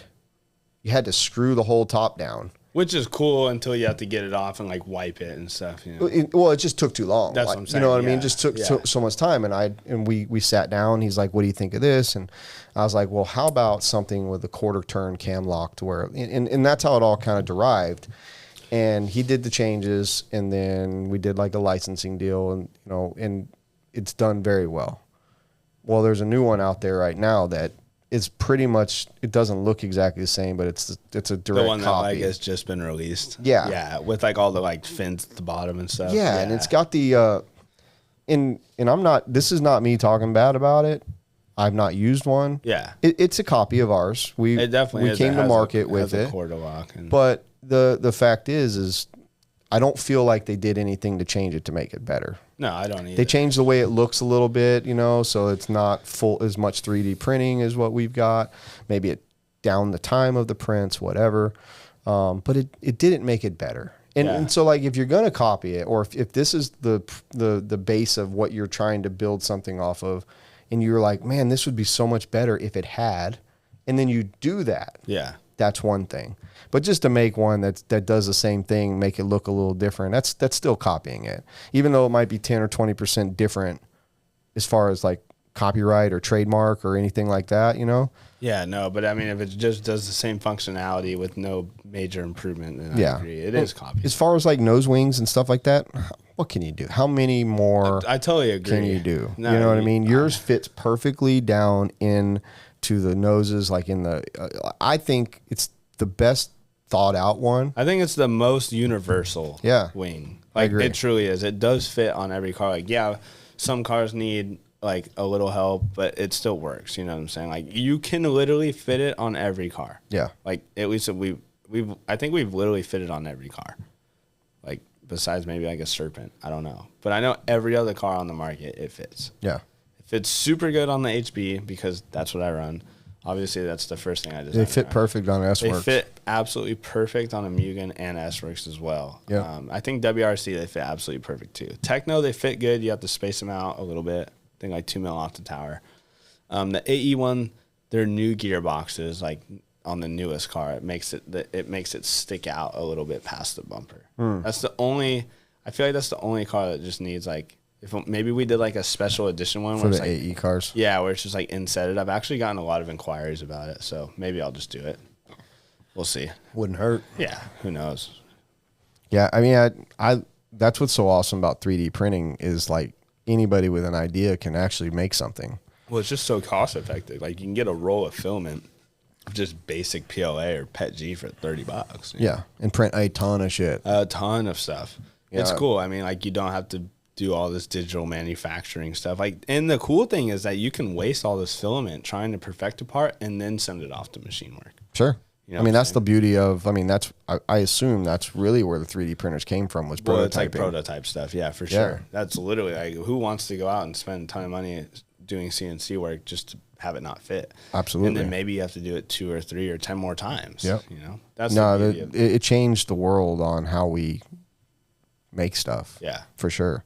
I come from manufacturing before this, and if I would have had 3D printing back when I was manufacturing, yeah, it would have changed the game for us. I learned to appreciate it a lot since I started. Yeah, I wish I had more time to play with files. Like for instance, our body hangers that I was showing you. I can design that. I have the. I mean, I'm graphically. Yeah. I've been graphic designing for 20 years. Yeah. I mean, that's the only degree I have, and all my education is graphic design. I didn't even graduate high school. So for me, I know if I sat down and worked with a CAD program, I could whip up anything we see because I understand it. If you really. I understand it. I understand the tools. I understand how to measure stuff. I understand how everything works. It really is. I just don't have time. Yeah, it really is. Like most of it is seriously like common sense almost. Like you're just taking a 2-dimensional file and then making it 3-dimensional. Right. And then from there you do your cuts and your add-ons and stuff. Well, that specific file for the body hangers, which are going to be released on assaultrc.com next week, I sent an idea to Billy Fisher. That guy's pretty good too. And I was like, Billy, I got this idea. I drew it on paper, and he sent me 2 different designs, one which we didn't go with, and there was this one. And but this is what I'm getting at is he sent me a file that sends like that because they're small, and I test printed it. It didn't. I was like, oh, we got to change something. Send it back to that's what I'm saying. And bang. It could be like within hours, instead of within days weeks or weeks. Yeah, even a month. Yeah. And so we got to knock all that out within a day, and I was printing body hangers. Billy Fisher, I didn't even know like he did any of this until he released that badass screwdriver. It's the best screwdriver. I still don't even have one, but I need to get one from him because that thing is bitching. It's pretty sick. Yeah, he gave me and Adam the homie hookup. He made ours out of blue carbon, where everyone else's is black carbon. Yeah. I think he gave Joe and Spencer red carbon. That's bitching. But he said he'll never make another blue or red one. So if ours ever gets stolen, we'll know who the fuck who's got it, because there's no way they got it from Billy. Billy, I'll send you pink carbon. I will physically buy the roll of filament and you can have it. Just It's not filament. It's they're actually carbon fiber tubes. Really? Yeah, that he cuts at his house. Wow, like almost like actual like plastic molding or something? No, they're carbon fiber tubes. Okay. They're literally carbon fiber tubes with inset of the different colors. He only does the black and gray for sale. We sell them all day long. But he prints the caps and all the, everything that holds the battery and everything on the inside. He prints all that and designed all that stuff. But yeah, the tubes are actually carbon fiber. Oh, you're talking about the tubes. I thought you were just talking about like the actual filament. No, I know how the screwdriver is. You have 3D print on the end and 3D print on the yeah. end. Oh, so you're gonna use in a different color. I thought you meant like your actual like the 3D print was blue or red. No. That's black. Just the carbon fiber's got the blue inside of it. That's bitchin'. So me and Adam are the only two with blue. Okay. And a couple people have red. Yeah, I got but confused. everybody else will have the standard carbon look. So basically what he's like, look, if you ever lose that and you see it, your sticker's not on it. Like, you know, it's He's yours. like, you can ask Adam if he still has his, and if he does, then it's yours. Right. He's like, because there's only 2 of them. Cool. Yeah. That's a cool way to do it. Yeah, I thought that was pretty awesome. Yeah, I did Ryan Reese some special translucent red front flock foil and mega foils. So Nice. like only Ryan Reese has them. And I even put like he said to put RRR on it, Ryan Reese red. So I put RRR on the wing with the Racecraft logo in this crazy translucent red filament, and like only he has it. Nice. So it's pretty cool. Yeah. You need to print him some. Oh, you print. I'll pay you to make Chase one that says Blink 182 on it. Oh, you don't even have to pay me. I just love to do it. Yeah. What is it? Just put a flock foil foil. with Blink 182 instead on of the it. Racecraft Yeah. thing, just do the Blink 182. Yeah, and make it out of rainbow filament. For sure. Maybe even put like Bud Light on the back of it or something. Yes, dude. Hell yeah. I'm on. I love that, dude. We'll do it. Chase, you got a little present coming your way. Yeah, and if you don't run it, you're a pussy. So I came to Chase with this, I think one time. Okay, so actually Evan Vale was at, I think maybe it was Evan and Nick, but I know Evan's the one who brought the idea. Vale was at my house say 2 months ago, maybe a month ago. And we were talking about like making the flock foil better fitting for the Associated. And we ended up just fucking around in the CAD software and like making it like this big. So we called it the dustpan. And Chase still wants it till this day. So I still need to print it, but I think I'm going to print it. It's just a massive flock foil. As big as the print bed will let me do. That's how big it is. And I think I'll just put the Blink 182 on it. That'd be awesome. Instead of Racecraft. And just send it in the mail to him. I can't. He needs a videotape opening that. He needs a Videotape. record. Oh, like well, maybe we'll it. just stick a GoPro in the box. I don't know how that works, but that would be awesome regardless. Well, you could like literally put a GoPro in the box, like facing up to where you open it from, and then you could just plug in like one of those massive power banks, so the GoPro never dies. Yeah, and then we can just record in like 1080, so it doesn't use a ton of Yeah. storage. That, and then maybe figure out a way like a bunch of glitter dicks pop out at them. That'd be pretty epic, and like fart spray. God, this is getting better and better. Like, have you ever looked up the glitter bomb? Yeah. Oh yeah. So it'd be like a glitter bomb. Yeah, glitter bombs are the ones that, like I said, with all the dicks pop out of it. Yeah. So I think we'll just do that. I don't think he would be any happier than if a bunch of dicks hit him in the face. And then as soon as it happens, it just plays What's My Age Again? Yes. That'd be pretty epic. Why am I getting involved in this? Oh, never mind. We'll figure that part out, but we got to make that happen. What's this? Just a can, like a oil? Yeah, so my buddy James Van Hook, he bought it for me for the studio. It is bin oil cloth. It's supposed to smell like it. It's kind of like light scented. You can get the gist of it, but it's got the castor bean oil smell. It's more just a mood. It's pretty epic. Yeah. Yeah. He's like, burn this when you're doing your podcast. I said, all right. And then Losi a couple years ago, I haven't opened that yet, but it's supposed to smell like nitro. Really? Yeah. Oh, it's I don't like have the thing to it's like a open it yet. screwdriver. Yeah, but yeah, so I'm gonna at a future time That's cool. after that one burns out. Yeah. And then when we do the night, I mean, I shouldn't even say when we do the nighttime ones, but there's always liquor, If having a rough day, I'll come from my office and come in here and take a swig and Jim Beam Peach, that sounds pretty baller. taste it.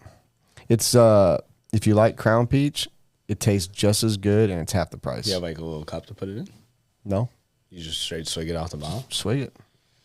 Not even a waterfall or anything? I don't care what you do. You can always wipe it off. Well, I mean, there's some germaphobes out there like Cole. He drank a little bit of everything. That's amazing. Isn't it? Yeah. And it's half the price of Crown. So good. Super good. It literally tastes like straight peach sweet tea. Yeah. Just with like a Little kick of alcohol. I love it. Peach is probably my new favorite. And then that one fire, like Fireball. Yeah. And then this is that tequila I love. Oh, that's the stuff like everybody's always like raving about. Well, you got like Woodford Reserve over there? No, that's Redneck Riviera, John Rich's bottle. Oh, this? Jason Oh, I was talking about just the back one, but what's that one? Jason Roberts, No, who gave me that? It wasn't Jason Roberts. Keith Waddell. Keith Waddell gave me that at Masters this year. I don't know that guy personally, but he messaged me all the time. He's an HB guy, and he's an ultimate racing guy. He's a intermediate, upper sportsman. That stuff's so good, too. That's pretty damn good. God, that's so good. My grandma got me drunk on that for Thanksgiving. Super sweet. That on ice is just a sipper, dude. It's so I good. bet like this on ice on a hot summer day, super good. Yeah, I'm thinking about taking that on the boat this weekend. That's really good, actually. Yeah. El Padrino. Yeah, I think that means like the Godfather or something like that. I think it just means super good. Yeah, pretty much. Super good. Let's see. What? What are you laughing at?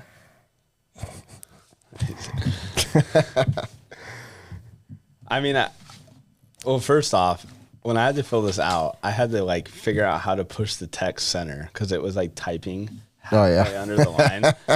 And honestly, like I just really didn't know what to put. I was like, I'll put some stuff. I'm sure we'll get into it. It's a sponsor sheet.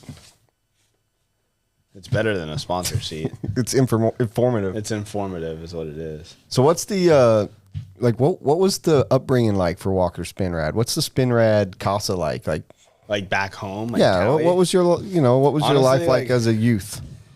It was really good. I had a really good, I mean, I have a good life, but I'm just saying like being a kid, I had the best like upbringing. But pretty much it was literally a ton of riding bikes, like mountain bikes or just building jumps and riding bikes. And well, one time we had my dad like bought a half pipe, like a big old half pipe. Like it was at his friend's house actually, and we drove down there. I was little. I wasn't that old. I was probably like 10. I don't know, maybe 11. I don't know. And we bought it and we put it on the flatbed, like a big old flatbed. Like we went up there and disassembled it and we came home and then we like put it all together. And then we had this small half pipe and we ended up like bridging the two together and then cutting the small half pipe angle to match the big one. So it was like you had this big half pipe and then there was a small one. So it was pretty cool. Like then like me and all my friends and neighbors, like we'd always like skate on there. And then at the time, like the scooters were a big thing. So we had like the scooters and stuff. But then we still had the bike jumps and stuff. Just a lot of outdoor activities, like pretty much biking. I'd put it that way. Dirt bikes and mountain bikes and dirt jumps. Nice. As far as youth goes, I played baseball when I was little. I was just like, I enjoyed it, but I didn't like want to play baseball. I don't think it was cool. I still like baseball today. I don't follow baseball, but like I will go to a baseball game and have a good time. Yeah. I was never into like football, never into like soccer, any of that. It was just like baseball and then motocross, trophy trucks, dirt bikes. Well, that's motocross, mountain bikes. Yeah.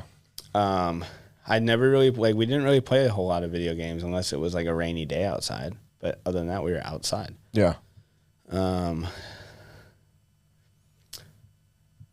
I'd say like high school was like I fucked off all the time. I had to my backpack stayed in my car like more times than it was out of the car. Like, right. I had to literally go to school, get out of school, throw my backpack in my car, go home, ride bikes with my friends, and fake Photoshop report cards so I could play on the weekends, so I could do what I wanted. How'd that work out come graduation time?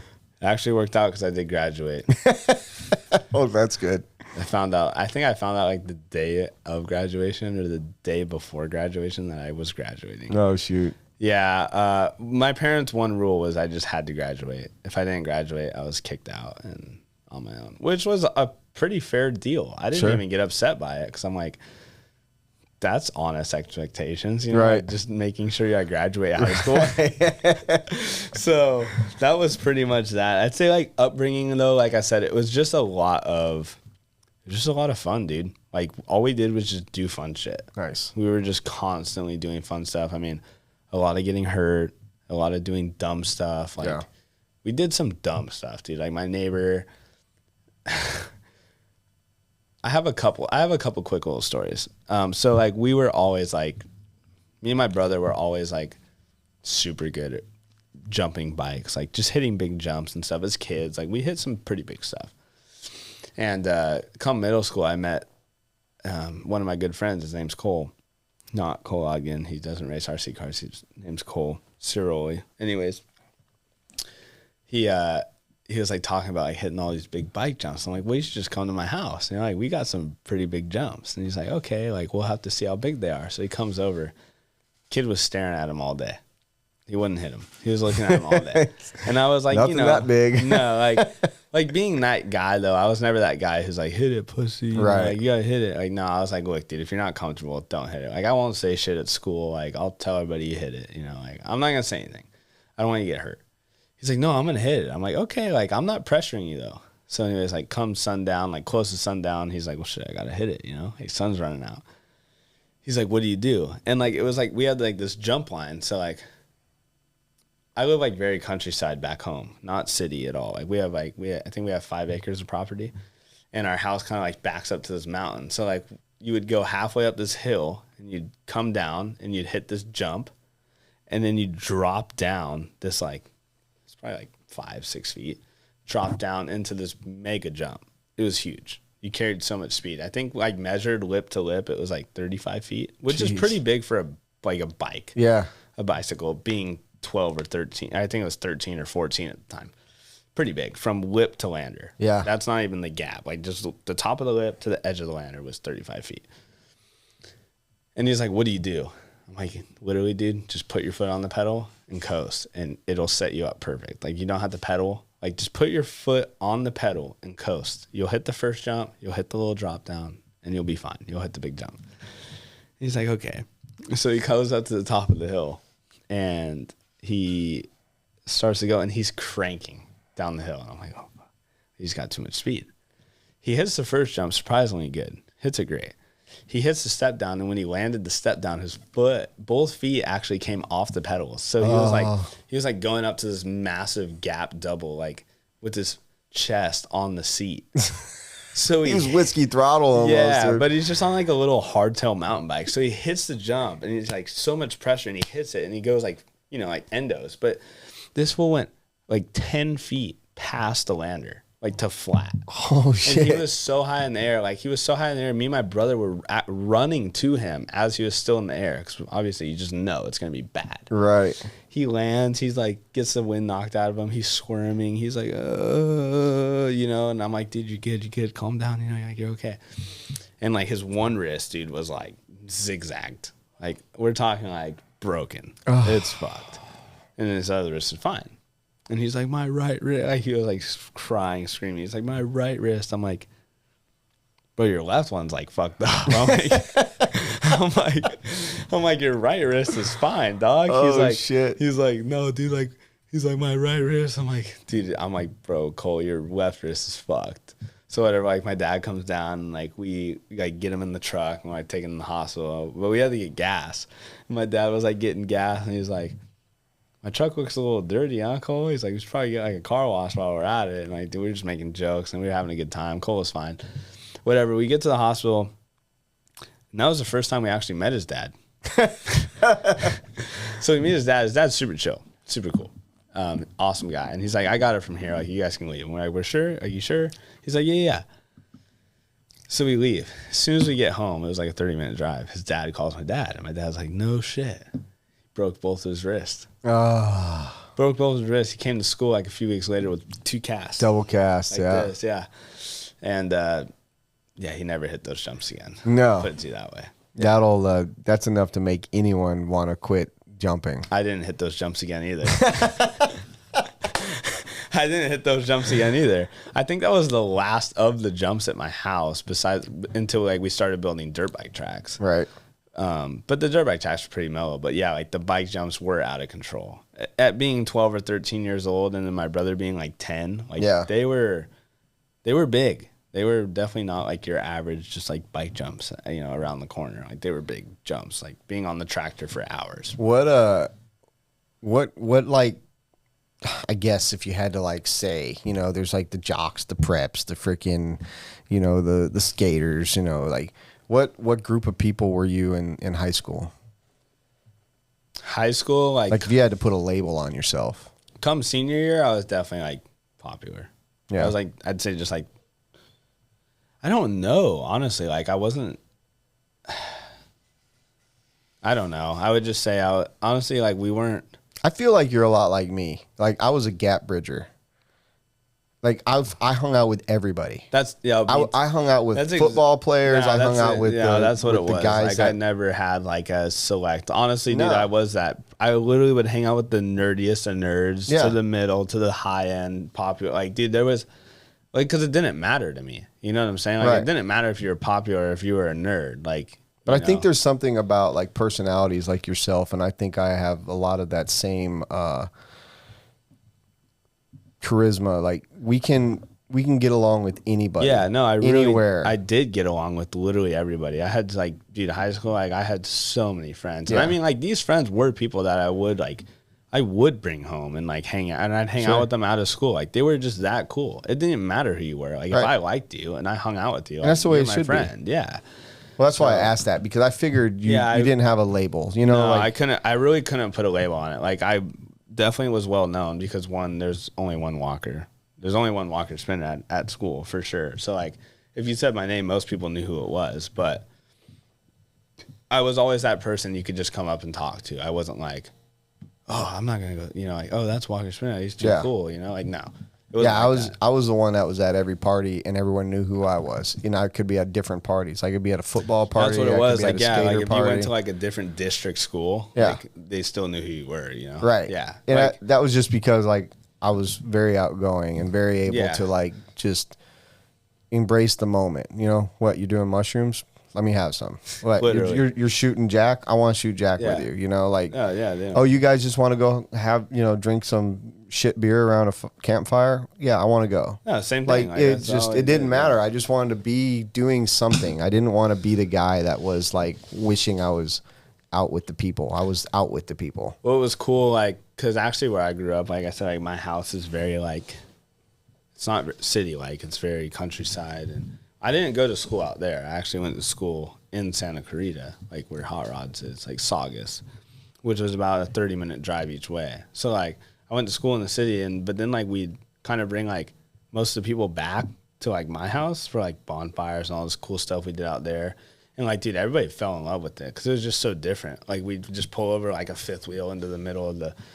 Like, was there no school out where you lived? There was. It was just super bad. Like it was just super like everybody just like kind of got hooked on drugs. Like, it just wasn't where you wanted to be. You know what I'm saying? Like, as a parent, they didn't want you going to school there. No, it's reasonable. It's like if 90% of the kids are doing heroin, well, you probably do heroin. You know what I'm saying? Yeah. Like, you're gonna do. Chances are. I mean, would I have? Probably not. But it's like, why do you want to surround yourself again? Yeah. Especially if you're high school. You got better odds if you don't. Yeah, you only get one high school experience too. So yeah, like I went to school at a very good. Unless you're me, you get 2. Yeah, for sure. Could have had 3. For sure. I stopped at 2. For sure. No, it was cool. But yeah, there's no label. I hung out with everybody. Cool. Seriously, I had a bunch of friends of all different kinds and people. It's the right way, man. Yeah, no, it's the way to go. And that's, I think that the stereotyping people and putting people into like genres is kind of like a way of it's stupid, fucking them up instantly. It's true, because like when you're best friends with all the popular kids in high school, those kids are fucking losers after high school. Yeah. And all the kids that you neglected are 10 times better than you. Yeah. And then you want to be friends with them, you know? So yeah, it's cool. I mean, I knew everybody, and I know where every person's at today. And you know what I'm saying? It's cool to see, actually. Like, where different people end up. One of my friends might have been like the one I talked to the least of out of the bunch, but like he's super famous. Really? Yeah, like he's just like one of those like influencer kind of people. But it's cool. Like, dude, one time I was like, "Is that Jeffrey?" And I like clicked on his profile. He's got like 2 million followers. I'm like, wow. What kind of like influencing does he do? What is he? I wouldn't like consider him. He's just like a YouTuber. He's like one of those just like. I'm trying to compare him to like somebody you might know. Can you say his name? Like we can look him up? I don't know his last name by heart right now. I could look him up though. Yeah, it's. When you go to school with certain people and you like find out later, like a kid I grew up with, he came out with a line of snowboard bindings and stuff, like snowboard accessories, pretty popular in the snowboarding world. And I mean, the older you get, crazy story. Speaking of like people that you go to school with, my dad literally sat next to Ed Hardy in high school. No shit. In Southern Cal. Dude, I used to draw Ed Hardy like back when I was like 12 or 13. Like I don't know. I just loved Ed Hardy. I still love Ed Hardy, man. It's I mean, so sick. Regardless of like how crazy his clothes were, like his tattoo art is amazing. It's like what Blink 182 fans would wear. Yeah, I wear it. I'm a fan. Yeah, that's what I'm saying. Like we like it. Yeah, it's sick. I think we should just start bringing Ed Hardy back. Like, I've got Ed Hardy. I had that sick jacket. It was like white with it was like covered in like Ed Hardy stuff. Like it was like just all it was like dragons and cool shit. Dude, I got the most amazing koi fish shirt, dude. It's fucking sick. Honestly, Ed Hardy was so sick. Yeah. Dude. If you can literally pull off wearing that, I'll find him in a sec. That's fine. It's not that big.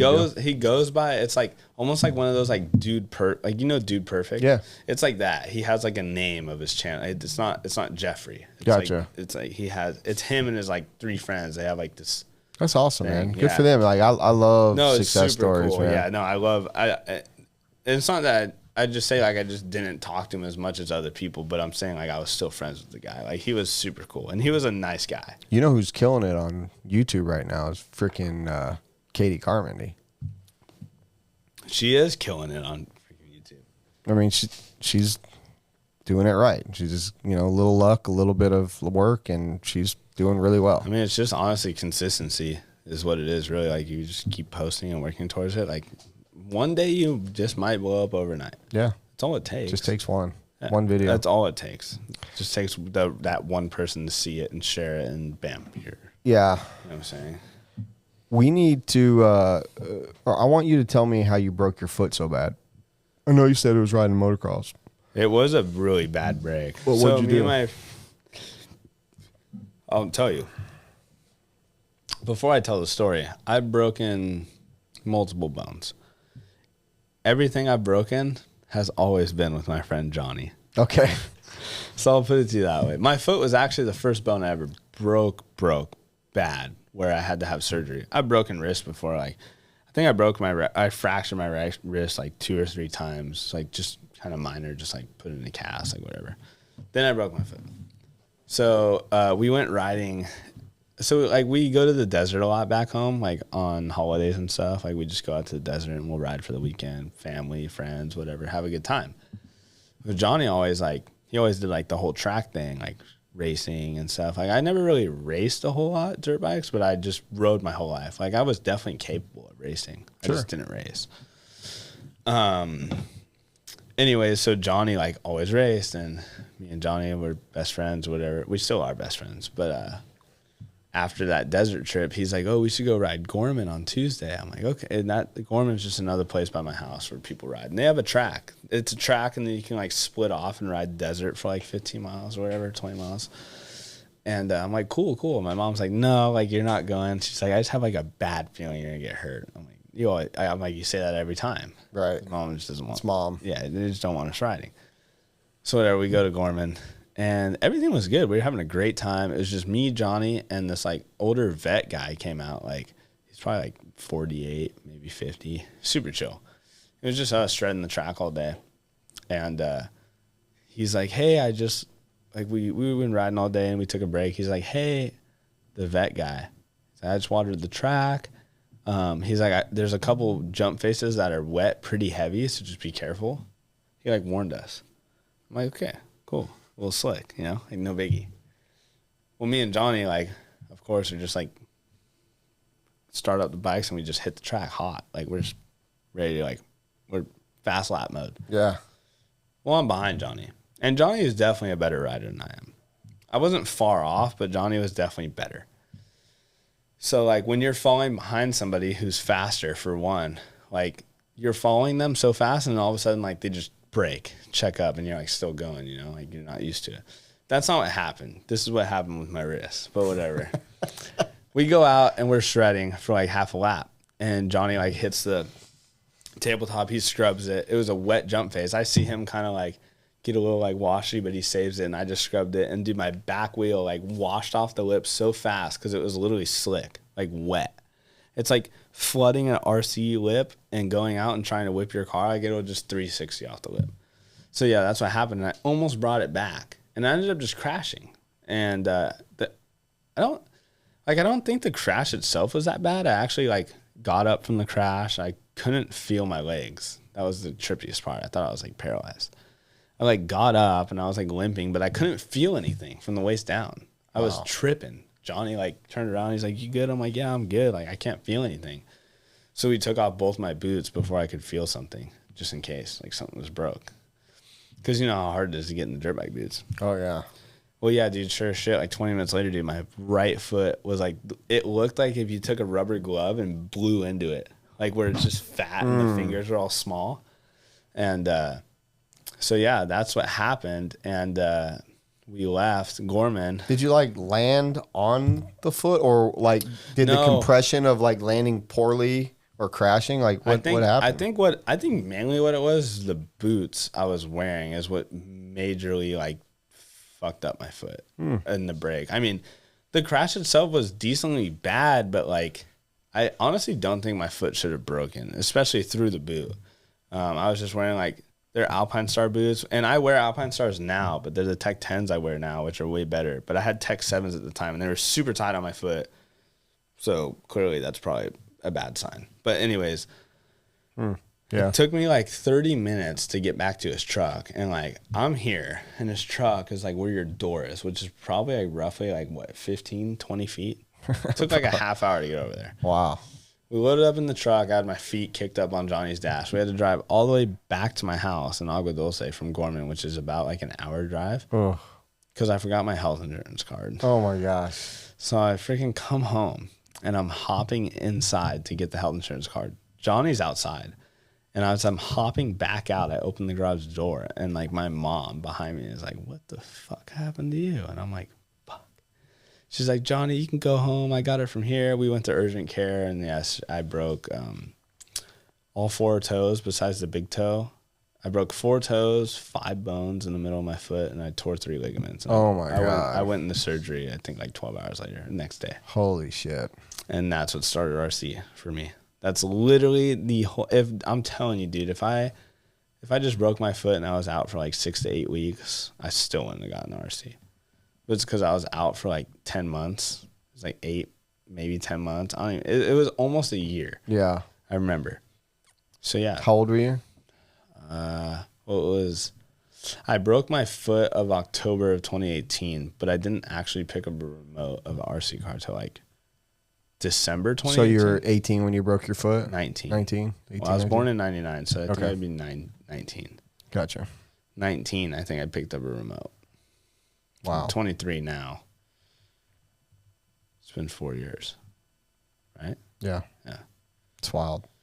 Yeah. And honestly, like racing, I think I've been racing for 3 because I just went to Hot Rods for like over a year. Yeah. Maybe a year and a half. I don't know. Yeah, you've picked it up quick as far as the RC side. I definitely picked it up quick. Obviously, being raised around off-road and dirt. That helps a lot. It does help. And I mean, I've driven RC cars before, never on a track. Well, I did once before, but it was like for a day, like whatever. But like, I do remember like as a kid, I was always super good at like driving the tracks as slashes, like coming towards you, like hitting a ramp, like where you couldn't even see it. And I'd always hit the ramp. Yeah. Like I was definitely better than like my brother was or friends. Yeah, I think it was just like, it's just natural. I felt good with the remote. I mean, I wasn't the best driver, obviously. It just started. Yeah.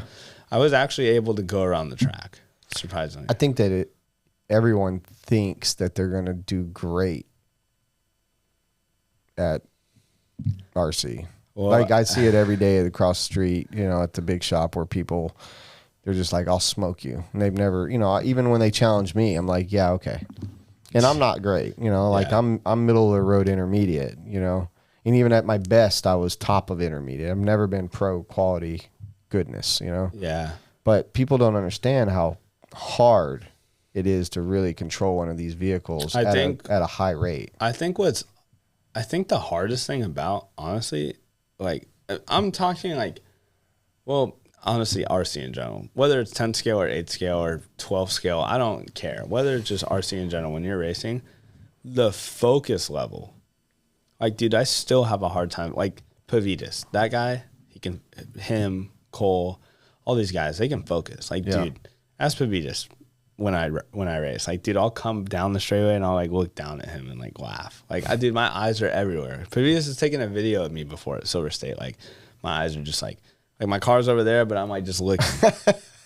I'm like, is he watching me? You know, like, I'm just, like, always looking around. Like, dude, my focus, I think that's what hurts me the most in RC of, like, is, like, why I haven't really, like, I'm there. I'm definitely there. I'm not, like, Mayfield or Fend or Ogden level yet, but I'm saying, like, if I were to just, like, focus a little harder, but I think what it is just, like, I know it's not my job. You know what I'm saying? I know I don't get paid, you know, so I just kind of do as I please. Yeah. I think if it was my job or if I got paid or something, I would definitely put in the time to focus and stuff. But it is funny at times. Like, I'll come down the straight and I'm just like, damn, my car is just still going that way. And I'm like, for me, the hardest part is depth perception. For most people, it is. For me, it isn't. It's just focus. Like, if I'm like, damn, I just turned a burner lap, I can't do it again. Right. Like, I think what it is too, it's like these top racers, they get into like a muscle memory thing where every lap just starts feeling the same. So they're clicking. For me, it doesn't ever feel that way. It's always like, okay, I turned a good lap, I have to do it again. You know, like, I'm always thinking like, this turn, hit it right. This turn, hit it. And that's probably how most people think too. But focus has always been harder for me than most people. Not in RC, just in life. Like, focus. Like, I've always just been like, you know, if I have homework in front of me like this, I'd be like, yeah, I'm the same way as you. Then looking out the window. I'm never trying to, you know, that hurts my work day and everything else because I'm sporadic. I jump around a lot. I can't, like, finish one project at a time. I have to, like, do a lot. Dude, that's how I am. Like, literally, I'm like, I'm talking like, I'll be designing something for, like, 3D printing, and I'm like, damn, dude, I really want to get back into mountain biking. I'll start looking at mountain bikes. Yeah, exactly. I'm the same way. Something crossed my mind, and so I don't forget it. I go doing it, and then I totally forget about all the other shit that I'm doing. Yeah. Happens every day. Yeah, that's literally it. But I will say, like, if there is one thing I want, like, most people to understand or just know about me, like myself, in RC, is that I started racing not too long ago. I have never finished out a series ever. I think I raced Sportsman like once or twice. First races out, like JBRLs and stuff. Switched over to intermediate. I started winning intermediate a lot, but I never finished out the series because I put myself in pro when I wasn't ready to be. I just had a feeling that if I ran with better, I would get better. And I moved myself into pro after winning intermediate. Like, it was just a given. I'm not being cocky, but like, I knew I was going to win this race. I knew and I did. I won intermediate, like, no problem. So I was like, okay, I'm not going to get better in this class. Like, I won't. I just won't. So I bumped myself into pro. And that was when, like, well, they still race, but like Drake and Cav were like the top of the show at JBRL. And I put myself in pro. I think for like 3 races, I was dead last. Got lapped at least a handful of times. But I would rather be in somebody else's way than, like, people being in my way. And then all of a sudden, I just started running with those guys. Like, I would let Cav go by, and then I would just, like, kind of see what he was doing. And then I just learned that these guys don't drive at 100%, and they don't crash. They literally just, like, find a comfortable position to drive at, and they drive. So then I just started focus on not crashing and not driving balls to the walls. Like, not holding the gas and turning the car into turns and counter steering everywhere and, like, literally being like this everywhere. Like, dude, pros are just so mellow. Yeah. And then I think the real race that kicked off, like, my racing was Proline JBRL. I think it was 2021. Me and Cav just tone to tone racing, battling. 15 minutes. Might have been 20. 15, 20 minutes of literally swapping the lead back and forth. It was still the coolest race of my entire life. That's awesome. I lost by a second. Oh. But I did get his respect that day, and it was super cool. It was definitely like a cool moment for me. Yeah. I mean, I think anybody that can put themselves in a situation to compete against those guys and then actually be able to go toe to toe with them. Yeah. And like I said, all it did was it just took some time of running with those guys. Yeah. Like, and that's why I tell people, I think that's what made me so different about most people is that I've never stuck out a series. I just was like, okay, I'm good in sportsman. I need to go to intermediate. And then I was like, well, I just keep winning, which is, I mean, yeah, you want to win, but it's not rewarding when you're not at the highest level for me. Like, I have to be pro, you know? Yeah, I think that if you just keep running your normal stuff and you think that that's just who you are, then I think that's what it is. Like, you can take it to the next step. Like, if you are a top intermediate guy who knows how to truly race, like if you can honestly admit that you're going to bump yourself in the pro and either you will hang or you won't hang, but as long as you can just be like, okay, this guy's coming up, I get out of the way. Like, dude, you'll earn your respect in the class. Because, like, most every pro knows how everybody races. Like, everybody knows how this guy races. Everybody knows how this guy races, you know? Like, you don't want to be the guy who they talk bad about. You know? Who's like, oh, he can't race. You know what I'm saying? But that's always the discussion, though, is like, I don't want to, you know, this guy in intermediate says, I don't want to go to pro because I'm just going to be in the way. How can I get faster if I'm getting lapped every 5 laps? I mean, I get it, but I think the only way to get faster is just if you run with those guys. Like, I mean, then that's the other side. That's what I'm getting at. It's like, that's the side I'm on because I've done it. Yeah. I was that guy but I didn't care. I just did it for myself. I'm like, if I put myself in pro, I should be able to one day hang with them. Because you didn't care if you didn't win. Well, that's what it was. I didn't care. Because a lot of people, all they care about is winning. I get it. But at the end of the day, when you realize that what you win is a piece of paper with a sticker on it, I mean, like, I totally get it. Like, dude, I love to win plaques and cool stuff too. I get it. But, like, I think what's more rewarding for myself is just pushing my capabilities of being like, I just raced a pro race. Yeah. Like, I never thought I'd race a pro race. You know what I'm saying? And now I race with pros, and I can beat some pros. Absolutely. And there's races where I'm on. Well, I think the gratification of actually completing a race and, like, okay, first step is racing with pros. The first step is racing with pros. Second step is not getting lapped, you know? Exactly. Third step is, like, now I need Mid-pack, to, if I was finishing 15th out of 16, now I want to be top 10. Exactly. You know, and then now I want to be top 5. And then you start getting to that point, and then all you have to do is, like, just have a breakout race, seriously. Like, and then that's when you just get that confidence game. Right. Like, I've always known everybody knows they can make an A main, but I truly knew that I could be in the A main at DNC because I've just always been so good at Paris. Like, me and Pavitas, dude, like, we were grinding 24/7. Like, there was no reason why we shouldn't have been in the mains before. But there's always, like, just stuff that happens, whether it's your fault or something. You know what I'm saying? When you get that, dude, DNC and Silver State and even PNB, like, the amount of practice that you get is so minimal with the amount of entries, or, like, especially DNC and Silver State, you only get I 2 think what it 5-minute is runs. like what most people don't understand. It's like, you can't get in a late groove at these races. You have to start off in the groove. You have to start off banging. Like, and I'm a late bloomer. I always was, and I still technically consider myself the same, but now I truly know, like, if you have a shitty first qualifier of nitro buggy, your chances are slim, dude, of making the main. Of making the main. Right from the qualifiers. Yeah, if your first qual does not go how you want it to, like, it sets the tone. Yeah, like, unless it's on some high bite track where the track gets faster, then your chances aren't slim. But these tracks that start off smooth and then blow out as time goes on, makes it chances harder. I mean, luckily that's what qual points are for, but it's still like, you have to treat these races like, okay, I need to go out and practice and find the limit of the car the first 2 laps and then back it down. Yeah. You know, and see where I'm fast and see where others are fast. And you have to go up and watch a few races before yours and see where guys are hitting lines. And you have to know who you want to watch. Be like, okay, Mayfield's in this race. Let's see him. Okay, he's looking pretty good. Now let's watch Fend. You know, you can't, like, sit there and watch everybody. You have to watch the guys you're trying to beat. Yeah. You know who's going to be in the A main. You know who's going to be in the B. You know who's going to be in the C. Yeah. You got to watch the guys in the A. Right. I agree. Yeah, it's always been that kind of that double-edged sword of,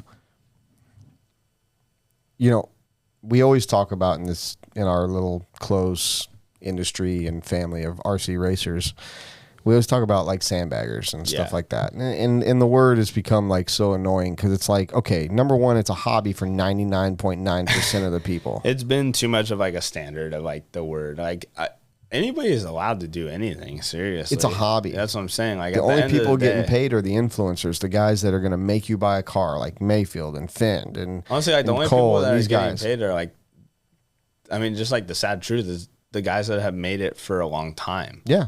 Like if you're trying to like, I'm not trying to be that guy right now, but I'm going to be that guy right now. If you're trying to become like Mayfield or Fend or just these high names that have been around for a long time, Tebow, Fend, Mayfield, I mean, Cole, but I'm talking like even older, like Mayfield and Fend. Like if you're trying to be them, I'm not going to say you're not going to be, but like the reason these guys get paid still is because they are the pinnacle of all these companies in RC, you know? Yeah. Like it's so overly saturated now with people like me and Pavitas and I'm Who just gonna wanna name be those I'm just guys naming or- off names like Joey Bourdon, Jared Wiggins, Walker Spinrad, Ryan Pavitas, all these guys. Like, dude, we're all so fast. We're all like right there. So it's Yeah. like, how do you pay everybody? You don't. can't. You can't. That's why I don't get help, and it's understandable. Unfortunately, I want help, but I get it. We already have Cole. We have Mason. We have Caden. That's two brothers. We have Fee and Pavitas. You know, like we have all these guys. Like, Yeah. I might be next in line, but I don't get help, and I'm not. Well, there's a serious time and financial commitment to even get to the point where you're considered. That's what I'm And saying. not everyone yeah. can afford No. both the time and the financial commitment. No, I totally get it's it. expensive as It's shit. like you already have Cole, who's like clearly like the face of HB. Well, then you have the Fullers and Feet. You know what I'm saying? Like they don't have like it's not even just this company; it's every company. Yeah. Like they can't just sit here and be like, "Here you go, here you go, here you go." Yeah. Like yeah, they want everybody to. But just think about it. For instance, like Fee, for instance, right? Yeah, right. Fee and his dad, they get everything for free. I know that. But they're not getting paid. No, well, I mean, maybe I should back up. Like I do get everything for free as well. I don't get racing for free. I get. My products. point is, though, they're still at every major. They pay for everything, spare no expense, and they race. Correct. They travel and they race. But they get results too. Well, but they had to get to that point. Yeah. I mean, Fee started very young. He's kind of like an anomaly in that sense. But like the Fullers, I mean, I remember at AMS 2 years ago, Mike coming up to me, he's like, "Yeah, man." He's like, "I got 2 kids running 4 classes, and you know, you I mean, do dude, the it's math, and you know, incredible like how the much amount of that money, guy- just in entry fees. Like at that point, TLR wasn't paying their entry fees. Dude, I get it. I mean, you have They were- 4. What is that? 8. Yeah. It's almost $1,000 in entry fees. It was, and plus you that have year. a family of 4. That's dinner every night for 4 people. Right. That's hotels every night for 4. So they were getting like budget on tires, and they were getting free cars from TLR at the time, and I don't remember their engine deal or whatever. But long story short is, even though that they were at the, you know, they're still two of the fastest kids in the country, they were still dropping $1,000, $2,000 every time they went to these races. No, I get it. I totally understand. And it gets expensive, and I understand why everybody wants something for nothing. Yeah. Because not everyone can afford that situation. Well, and unfortunately, like, honestly, I am one of those guys who kind of plays like the woe is me card in RC. Like, I do feel like I should get some help. Like, I feel like since I made the DNC A main, like, I feel like there should be some incentive. Like, hey, maybe we'll pay for 1 entry at your next race. Like, I don't feel like that's too much to ask, Right. considering that I've made the A main at DNC. I've done PNB A main. I went to Worlds and, you know, helped HB's top driver, and, you know, we did Got his best result he's ever had. we did a Out of kick-ass job. 5 worlds Like, he's we had been to. Yeah, that's what I'm saying. Like, I don't know. Like, I feel like I'm not saying I deserve. I just feel like maybe for once you should be like, hey, we really want you to go to Nats. We'll pay for your entry fee as long as you cover a flight and hotel. Like, dude, it's like, it's that simple. It's like, Yeah. dude, $100. You know what I'm saying? Like, 100. I'm not even saying cover my entry fees. I'm saying cover an entry fee. Yeah. I don't know. That's where I'm at right now, and that's like where I've kind of just like given up because it's like I'll cover an entry fee for you. I know you would. No, I will. I know you would. No, I will, though. I'll just do it. Okay. So one of your entry fees are covered. Cool. Thank you. There you go. Thanks. Appreciate it. But you deserve it, though. I'm But not you doing that see how because I like you. Because I believe in that's the whole thing. Like, you're exactly right. You've put in the grind. You've started proving things. You deserve a little help. And not only that, like I'm a team. I'm not even like just vouching for myself, but like I'm a team player. Not only am I a good racer, but I'm for the team as well. Like I am like the guy who'd help out the team. Like I'll help Cole. Yeah. Okay, I didn't make the A main. You need me to pit you? Yeah, I want you to pit 100%. me. Cool, I'll pit you. Because you're a good pit man. That's what I'm saying. It's like I didn't make the show, so I'm going to pit you. I'm not going to go pout. Yeah. I'm going to pit you. You know what I'm saying? Man, we go through this all the time. I get it. In It's the like industry. that's what I'm just trying to say. Like there's so many people like me that are out there as well. Like there's so many fast guys. That's what I'm saying. Like it's so hard to make yourself a paid racer nowadays because it's so overly saturated. It is. Because everybody now, you take top. Let's just leave Mayfield and Finn, and let's just say like a few others like top. Let's just leave top 5 out of it. Let's take 5th place to 25th. It's a second apart, if that. Mm-hmm. That's what I'm saying. Like before, you just had the top however many guys who were fast, and then there was kind of a separation. But now it's like you look at qualifying. I mean, I'm talking like, dude, you're on a hot run in qualifying, and you just scrape a pipe. You just lost 3-4 positions. Yeah. Just because you well, just like you lost, said about you know, like you made DNC, like maybe, you know, you should be given a little bit of help. Well, that's what I'm saying. It's like, why do you want to continue to do good when at the end of the day you get 0? I'm not trying to be that guy, but it's the realistic expectation of looking at stuff. It's There's like, 2 ways to look at it. There is 2 ways to look. There's one way of like you're trying to become pro to the point of getting paid, or you know, to where it doesn't cost you anything. I'm not trying to get paid. I just like a little bit of help. But then there's the other way of looking at it, like this is what I do for fun because I work my ass off 40 hours a week. Correct. This is my release, and I want to be the best I can be. But that's just what it is. Yeah, but so there's the 2 different sides. You're of it. totally 100% correct. I still feel like there should be an incentive for making the Pro A main at like one of the hardest races in the world. Sure. You know, but that all comes down to your sponsors who have like a program that's like, okay, you make the main at DNC, we're gonna give you $100, or I feel like that's just a reasonable thing to do. It could be, but the teams are so big now. I get it. Like HB has X amount of drivers that they give free stuff. I totally get it. I'd say like every HB team's got the same thing. HB out of most of the companies out there have stacked drivers. I mean, like, dude, like we're all. I'm not saying all the other drivers on every other team are good too, but I'd say like HB does have like those guys that are just as good as each other. I think right now HB has probably the biggest crop of up and comers on the planet. That's what I'm saying. For sure. And as far as guys that can win right now, yeah, is guys that like can consistently win every week. I think there's one or 2 people on every team that can do that. Yeah, but as far as like the new guys that we're going to be seeing names of and won't be on HB for forever because someone's going to offer them a better deal, right, are on HB right now. Correct. The Fullers, Fee, yourself. Cole's not very old. You know, I mean, Cole's going to be around for a while as long as he wants to do it. Totally. So they're, you know, but then like, so I'm an S-Works guy. And then you look at like B Rose and Camden Lime, dude. Like these 2 kids are the next hold on. fucking. I'll pause the show right now, bro. Like, I tell every person, he is incredible. Brandon Rose is the most underrated driver. Not only 100%, but 1,000%. 1,000%. That guy fucking shreds. I'm gonna go on record and say that S-Works got the biggest pickup this year. The biggest pickup. I mean, even Mayfield going to Techno was big. No, it wasn't. In my opinion, this is bigger because this is like generational. Because all Brandon needed, and I've told Brandon for, I mean, really, I haven't known him that long, but at least all last year I said, Brandon, all you need is a team environment. I said, once you get a team environment, you're going to go up. Because, like, he was good on the Gamma, but he was only one guy. Yep. I mean, the poor guy was just like. It's unfortunate because even Billy, dude, Billy's a great dude. He's such a good dude. And he's doing what he can. No, he's rad. I'm just saying, like, just looking at my little homie in the corner with no support at the races, I'm saying, like, Brandon, look, you go over here, you come over to us, you go over here, you go over there, you go over there. You're going to have a good support mechanism of friends and family or whoever the just stuff to kick stuff off of. Nobody can help him when they're not running a car. No, that's what I'm saying. And he's now got a he's got a good family. You have Joe, you have Spencer, you have Camden, you know, plus Billy Fisher, and then you start talking like overseas with freaking Canas and Boots and all these guys, the Prudentes, dude. Like, That's what I'm saying. S-Works is building, and I'm not going on an S-Works if you look tangent. at B-Rose's results from January of 2023, Dude, it's incredible. It's incredible. It's incredible. He took a whole new step in RC life. He loves the cars. I'm still upset at him for using all my tire glue at PNV. But I told him, like, yo, it's okay if you use it all. He's like, no, I won't use it all. And I, like, go over there because I have the glue tires. And Brandon's dad's like, oh, we used it all. I'm like, fuck.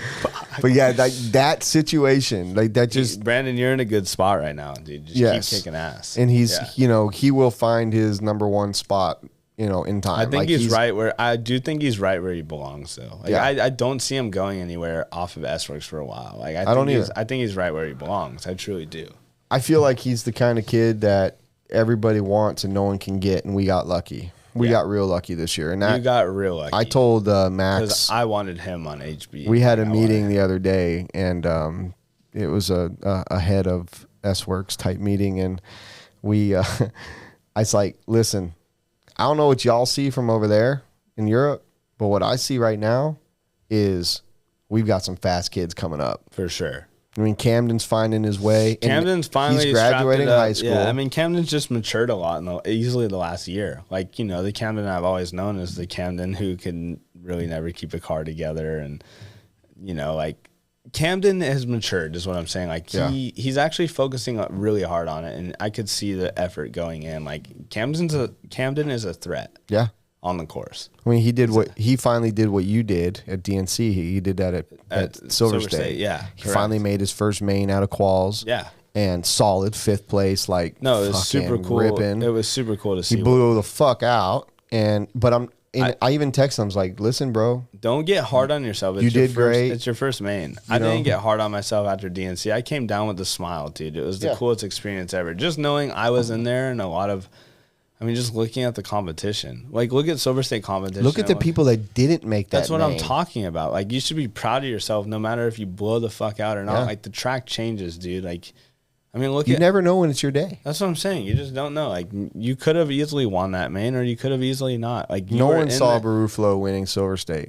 Nobody saw it. And if you would have asked Mayfield before DNC if he was going to win DNC, he would have said, "Fuck off, dude. Yeah. No fucking way." Exactly. I mean, he didn't even want to be there. I mean, I'm sure he was really happy afterwards. I'm sure he was too. But I'm saying, he didn't want to race that race. Yeah, I'm just saying, like, it's the same thing. Like, everybody goes in thinking they're gonna do good, and sometimes you do better, or sometimes you do worse. It's just the name of the game. And honestly, RC is a big gambling game because you don't know if you're gonna win. Number two, you don't know if something's gonna go wrong. Like, you can do all the preventative maintenance, but so-and-so can come across the track and take you out. Or your motor could just randomly flame out. Or, you know what I'm saying? Like, dude, and not only that, you're racing for 45 minutes straight. And you have to pray nothing happens. Like, there's only so much you can do. I think that's why nitro racing is so fucking rad. Because that's why it's cool. It allows for variables. That's what I'm saying. Because, like, the little 0.05 cent board in your Protec switch went bad in your main. Well, who would have thought? Right. You know what I'm saying? Like, you just don't know what's going to happen. Whereas 10 scale, it's only like, 8 to 10 minute races. I mean, 10 minutes is the longest. Like, the focus level is unreal, I think, in all of it. But 10 scale, it's like, you have to be perfect. Yeah. 8 scale high bite, you have to be perfect. But like 8 scale Silver State and DNC, you have to be pretty perfect. But there is room for mistakes. Yeah. There's room for a little. Everybody can give a couple mistakes in a 45-minute race. You can blow a line. You can kind of like bobble. It's okay because it's just so blown out off road. But yeah. I think 8 scale racing, 8 scale nitro racing is awesome because there's so many variables. Yeah. Well, just kind of circling back to what we were talking about though, that in going to like the blown out tracks and 8 scale nitro racing being rad is these kids. We haven't seen a change of guard. I know Keenan on the No Name RC podcast has been talking about this a lot. Like, who is the next guard to take over? Like, when is Mayfield out? When's Cav out? I think it's Fee. I really think it's Fee. Fee and Mason for sure. Well, Mason for sure. I mean, it's hard. Mason might find some. I mean, Mason's a good-looking young man. Pussy's going to be thrown at him soon. I mean, it probably already is, but I think Mason can like do like a side gig of like Louis Vuitton modeling or like. But that's what I'm saying. Like, there might be something else for there Mason. For sure is something else other than Mason. Like, let's face it. Like, but he might. I mean, at his age, he's still fucking kicking ass and still traveling with his family still, and everything but else. there's also plenty of time for you to do other stuff. Like, don't get. I'm not trying to be that guy either, but it's like, you're young. You're a good-looking dude. There's other routes of income as well. Like, you could do both. You can kick ass at the RC races and do other stuff. Like, don't get brainwashed into thinking that this is your only path. Or burn out. Or burnt out. That I think is the most important thing is the dads need to say, you tell me how much you want to race. I think it's the same way. So that they don't want to not race. Because you don't want them to get to the point where they're only doing it because it makes their dad happy. No, you don't want it like that like either, that. but you also don't want the parents misleading the kids being like, this is your only way. Yeah. You know what I'm saying? Yeah, for sure.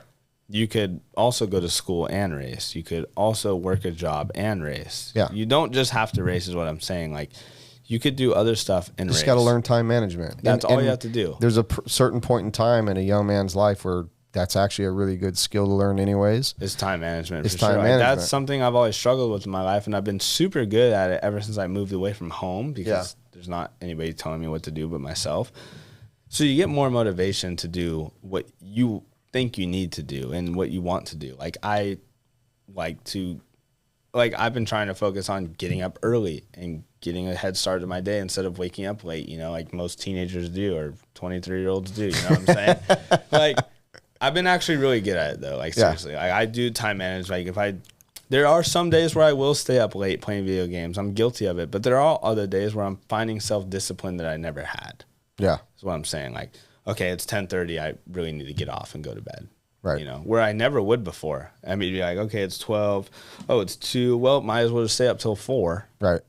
Like, what's the difference? You're going to wake up at noon. Yeah, I definitely think that RC in young men's life, it's just another, they're just kind of like doing it because it's what they do, and not everyone finds their way in the industry. No, and then they get burnt out, or they get like feeling like they'll never make it, and that's when they just bail.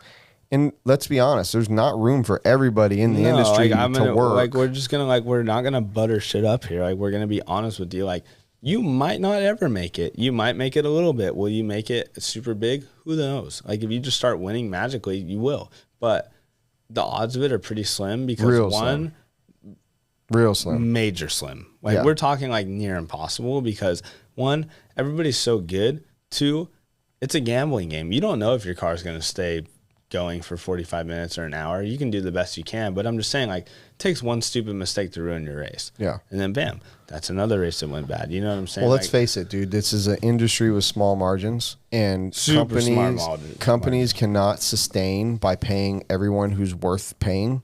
So we have to pick and choose. I'd say there's a bunch of people worth paying, but yeah, 100%. I agree. And that's what I'm saying. Like, I'm one of those people who are like, damn, I wish I was paid. I should get paid. But then, like, you kind of sit back and reflect, and you're like, well, this person are already paid. Yeah. And, they've been. It's how you position yourself. That's what I'm saying. saying. For instance, like, you're on HB, right? Correct. HB already has a pecking order. Where are you in that pecking order, right?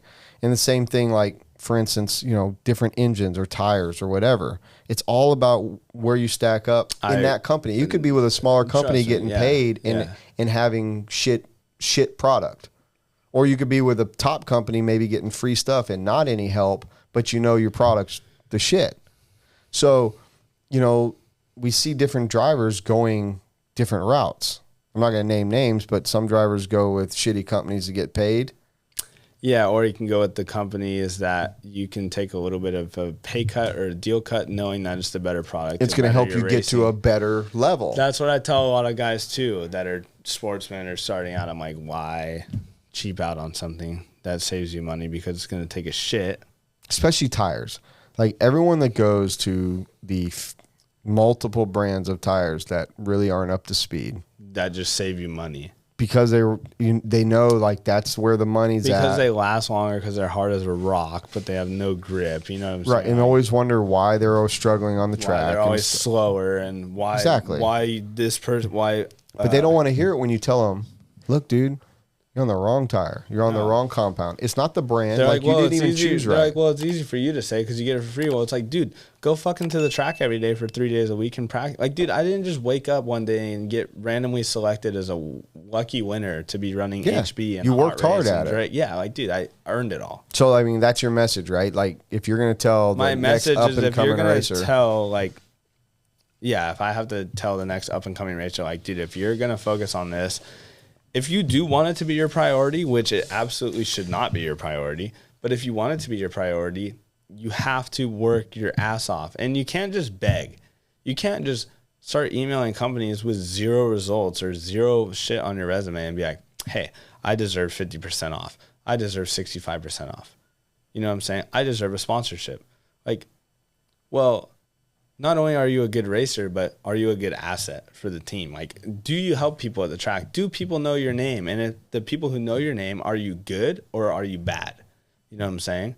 Like, all this should go in the minds of multiple companies is what I'm saying. Like, everybody obviously wants a fast racer, but I think every person should also consider people that are helpful as well. Oh, I think that should be more considered. I personally believe it should be more considered than what your speed is. I think if you are a good person in any sport, I'm just like, but obviously we're in an RC industry. So if you're a good person within the industry and you're well known, I think that should determine your deal. Yeah. I mean, not to obviously a professional level, but I think that should give you a good amount of help. But we're also looking for like our car to win on the weekends as well, and or our engine or our tires or whatever. Yeah, but it's like, let's say like, I don't know. Let's say Mayfield was a complete asshole. Like nobody would nobody would want to run the car he's running because he's an asshole. You know what I'm saying? Like, do we have anybody like that right now? Like, who do we think right now? We don't have to say name, but if there was a car, like, is there anybody right now that you think people don't buy the car because of that person is like their top driver?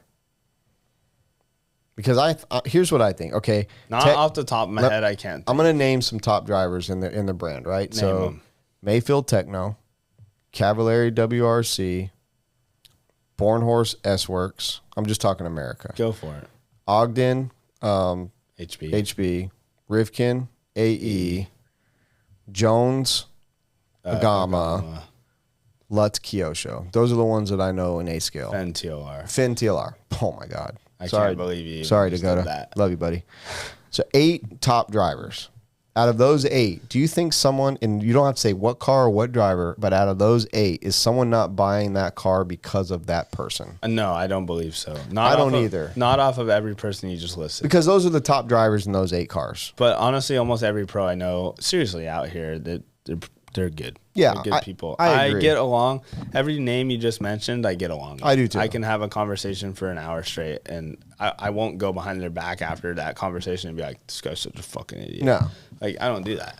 No, but which goes to my point of, okay, those 8 drivers are the best shot at putting At getting those the cars on the sales top. to run through the shows, And they're all good people. They are good people for sure. You know, so I think companies are getting it right. But now, the next step is like, how deep do you pay people? Like, does one company only pay one driver? I think companies deep enough to go to pay 3 or 4 so that they can make sure that they've got, I think every company just looks at it differently. Like, obviously, HB is a big team. S-Works is a big team. Kyosho, I mean, what do you have? Lutz? Lutz is and it, Klein. really? You have Lutz and Spencer Klein. That's it. You have Lutz and Klein. So WRC is only, well, you got Moran as intermediate, but you got Cav. It's Cav. It's Cav. And then you've got, Agama is only Jones. Mm-hmm. AE, you got Rivkin. I mean, AE is a decent one too. You have Aiden, Horn, Rivkin, with Tollard's TLR now. Tollard's TLR. So then you got Dakota and Tollard. But yeah, like all those guys though, like everyone we've just mentioned, same thing. Even second tier, what would be considered the next. But even next second tier, they're all badasses yeah, they're too. all badass. That's why it's so tough. Like, if you're actually getting paid in this industry, you fucking earned it, because there's so many other people just as good as you. Yeah, you take first tier who's getting paid, and then you take second tier, and second tier is just as good, honestly, and then you take third tier who's just as good too. Yeah, and they might not be getting paid at third tier. No. So, like, at that point, you're like, these guys are badasses, and they're not getting anything. I'd consider myself bottom of the HB like factory team. I'd say it'd be like Cole, then Mason. I'd say like Cole, the Fullers, Fee, then Pavitas, then me. Yeah. I think that's accurate. I'd say it's And accurate. I'm only saying that for you because you've really only broken into A's this year. Like this is your that's year, what I'm saying. like your breakout year. Yeah, like if we're talking like aside from helpfulness, I mean, team Pavitas support, isn't making many mains right now. Like he's in and out. Yeah. So like you're there with Pavitas. Yeah, but he's made them before, is what I'm saying. Like this year is my first time making mains. Yeah. But like I even go as far as say you, Caden, and Pavitas are all on the same level. maybe. I think Fee and Mason are on the same level. I agree. And barely less than Cole. I mean, barely. Yeah. And I love Cole. No, I love Cole too, but I mean we're just looking at like Facts are facts. current Like, racing, yeah. those guys are killing it. They're fast for sure. I mean, I don't know. I mean, it's hard to say, like, but yeah, that's how I consider myself. I'm just saying, like, just an entry fucking fee would be nice. Yeah. I'm not mentioning names, but it's like, dude, if you can just like be like, hey, we want you to come to the Nats because we like when you're at the track and, you know, you do good for the team and whatever. So, hey, we're going to pay for one of the 2 entries. I got you, dude. I know you got me. I'll pay for your buggy entry. That's why I got that sticker. Yeah. All right. So But I'm just saying, like, that's it. we've been at it for a couple and a half. So real quick, there's something I want you to tell me because we were talking about it at lunch. I want to know this story. This what's this thing with The video. Like yeah, I the want to know. Evan Vale. Yeah, the Evan Vale and you good, Robert? Yeah. All right. It feels so much brighter now. I don't know. It's 'cause It we kind of went- feels like I just like woke up. We went back there. It's a little darker. Got a little bit of technical difficulties. We don't know what happened, but hopefully everything's good. But I wanted Walker to tell a story or tell me about Evan Vale and you, this idea, this video idea that you guys had that you said. And I was prefacing it with, all right, guys, if this happens before Walker and Evan does it, you better give credit where credit's due. Don't be stealing their shit by hearing it on this podcast. We won't talk about the water idea. Oh, yeah. Because that's like the main thing. We won't talk about that one, but we'll talk about an idea that I kind of brought up to Well, I think we figured out in our lunch today how we might be able to make the water idea happen without sacrificing a ton Correct. of money. We So we'll talk more about We that. definitely figured that out. We'll talk over it with Evan. Yeah. I'm trying to actually get Evan to room with me. Oh, nice. I did offer it to Evan the other day. I'm like, look, dude, just come move in. Like, we'll figure it out later. Like, I just want you, like, I just want a friend, you know? Yeah. And he wants to get out. I'm like, just come in. So, Evan, if you're listening, move in. Yeah. When you can use his garage that he doesn't even use for painting. That's what I said. I don't even park in there. I just get my truck towed. So, All right. So tell me this idea. All right, so I pretty much like Evan brought up like a few ideas, like funny videos that he wants to do, and then like we were kind of just like shooting the shit, and I'm like, yo, we should do like an engine tuning video, you know? But it would pretty much be like, it'd pretty much be like a super. I should have stacked all my beers. Shoulda, coulda, woulda, man. Shoulda, coulda, woulda. But anyway, I was like, we should do an engine tuning video, and it wouldn't be like a correct Like Drake style? No. It'd be like Spinrad and Vale style. Okay. It would definitely not, I would definitely not advise you to follow it, but it would just make people laugh. So pretty much the idea would be like, it would start off pretty serious. Like we talk about engine tuning and how you tune an engine, like how Drake does. Like we would kind of mention the obvious points and what you should and shouldn't do. And then we would get into the actual footage of the car being on the bench and tuning it, and it would be the complete opposite. So, like, pretty much, it would be like me or Evan tuning the motor. And you know, like, when you tune an engine and you, like, clean it out, and you're, like, kind of, like, rolling on the throttle to hear the tune. And, you know, you're like, and you let off, and it kind of, like, goes to idle, and then you make your adjustments, whatever. Pretty much it would just be us revving the piss out of the motor 24/7. And like you can't even judge a tune because it's just so hot. And we're trying to talk over each other while I'm holding the gas. And we're like, what? Like an hour? Okay. And just keep giving it and pretty much just keep revving it up and revving it up and revving it up until it blows up. Yeah. And being like, now your engine's tuned. It's about right. It's about right. And It's track ready. Yeah, we're like trying to start it and just burning the wheel of the starter box and just clanking all around. Man.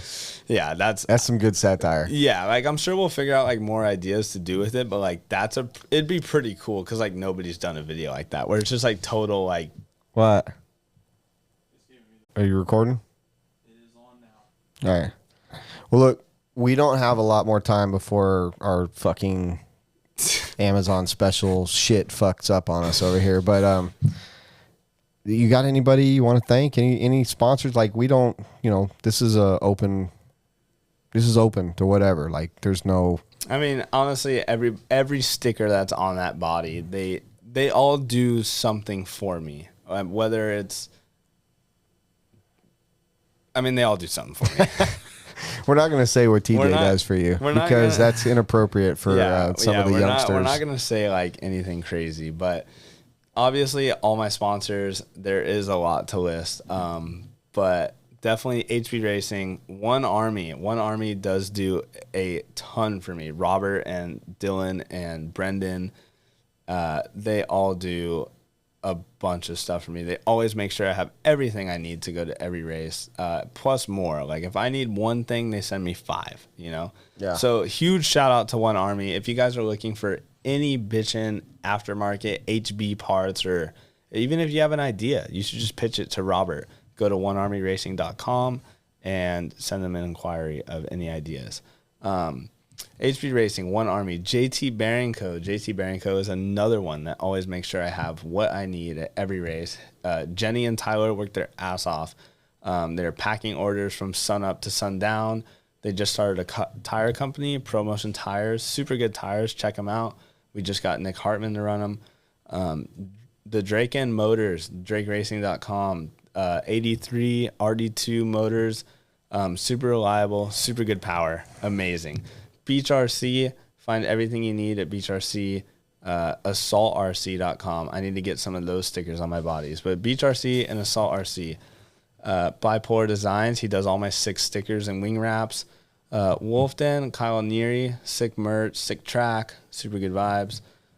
True Source, True Form, TJ and Daniel make the bodies. What's the MJ helmet up top? MJ is mine and my brother's clothing. It's really my brother's. I do all like the graphic design and kind of like marketing stuff. But MJ is Moto Junkies. We do. It's a clothing brand. Nice. Motorcycle related. Very cool. Yeah. I like that sticker. I want one. Pretty bitchin'. Yeah, I'll get you a bunch made. We have a bunch of clothes. I'll send you some. Oh, sweet. So what we got? We got pretty much Racecraft. Who? Racecraft. I don't know who those fuckers are. I know, dude. I don't either. They're definitely not cool because as far as I know, they don't fucking know good music. Dude. Fucking guys. Tasteless soul. Tasteless soul. Racecraft. No, super. He likes E-Buggy. Super epic company. You can get a command module, the big old pit station thing. It's pretty epic. Put a light under there. I have one set up in my house. Big old rent station. It's definitely awesome. Makes some space for sure. Definitely cleans up. Definitely makes you a Joe into a pro. Yeah. You get double the space with one of those. For sure. Put your cars on top, whatever. It's sick. And flock foil and mega foils. That's what you need. We need to bolt a bunch to your wall. Let's do that. Let's put when you leave, we'll figure out some spots for them. That'd be pretty epic. What else? MKS Servos, Kenny Johnson over there at MKS Servos. Really good servos. Shout out to Kenny. It's good seeing him at where did I see him at? PNB. Yeah, PNB. It's good seeing him there. Yeah. Kenny definitely. Kenny's got it going on. R1 Racing Works. R1 Works. Badass 10 scale and 8 scale products, batteries, ESCs, motors, fans, accessories, sensor wires, wire. R1, dude. Sweet. They got it going. 10 scale, 8 scale. There was Heart Race Tires. Thank you to Nicola, TJ, Daniel, Mark Pavitas, Ryan Pavitas. They always make sure I have tires at every race. So many to list. What else is there? That's about it. That's all I see on there. JTP. Oh, you got JTP. Jared, JTP oils and fuel line. I run his oils and fuel line. The best, honestly. Ultimate oils on my car. Me neither. Thank you to all my sponsors. Seriously, you guys all do amazing for me. Make sure I have everything I need at the track and more. So thank you. Well, you're a good representative and an ambassador for those brands. So they should be proud. I mean, I know you through them, through racing, and I've quickly taken to. I love being around you at the track. Yeah. I'm glad you're out east. It's a little bit slower coast, a little more laid back. And I love the racing out here. I think the racing is a lot. It's more my style. You get a lot of run time, and it's super chill. You don't have to be like scrambling. Good. Not saying all races back west are like that, but most. So. Yeah. Well, I mean, West Coast is gangster RC scene, and the East Coast I think it's like the same. biggest pop-in. Like the West Coast is busy. Yeah. Super stack competition and stuff. Like East Coast is getting there for sure. But I think like just the East Coast way of the tracks are just so nice and everything. Yeah, they're different. There's definitely a style difference for sure. Yeah. But I'd say, I mean, I don't know. It's about all I got, honestly. Well, I'm just thankful that you came down. I'm thankful you having me, man. Yeah, Seriously. We'll do it again for sure. Thank you for the body. You're It'll welcome. forever remain on the Wall of Fame. You're welcome. I'm looking forward to. I'm glad you're going to Nats. Yeah, I'm going to Nats. So I'm super stoked. We got some time, and yeah, man, let's do it again. Get down and see me on a weekend where we can hit the water. Like bike week or something. Yeah, not this bike week. All right, bro. Yeah. It was great, man. Appreciate it, Brent. Appreciate you. Thanks, Robert. We are out this motherfucker. Later.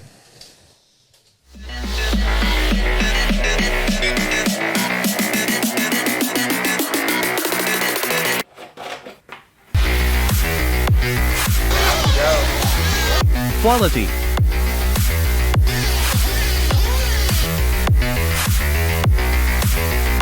Precision.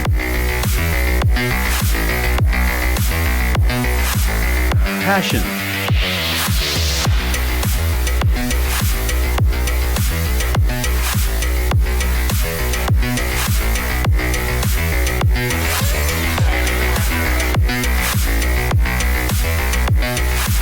For servos, batteries, and fuel, go to nitroproracing.com.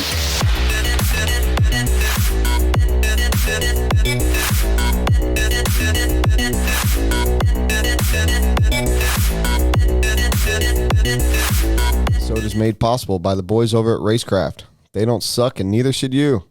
So get your pit game on point with the Command module, the Wadule, and Mini module. Don't forget the flocking amazing pitting accessories or the all-new flock foil that fits nearly every 1/8 chassis and comes in many amazing colors. Use coupon code Wheel and Trigger at racecraft-usa.com for 10% off your entire order. That is Wheel and Trigger with the ampersand at www.racecraft-usa.com. So get on board at Racecraft. We know how to party and we fuck hard.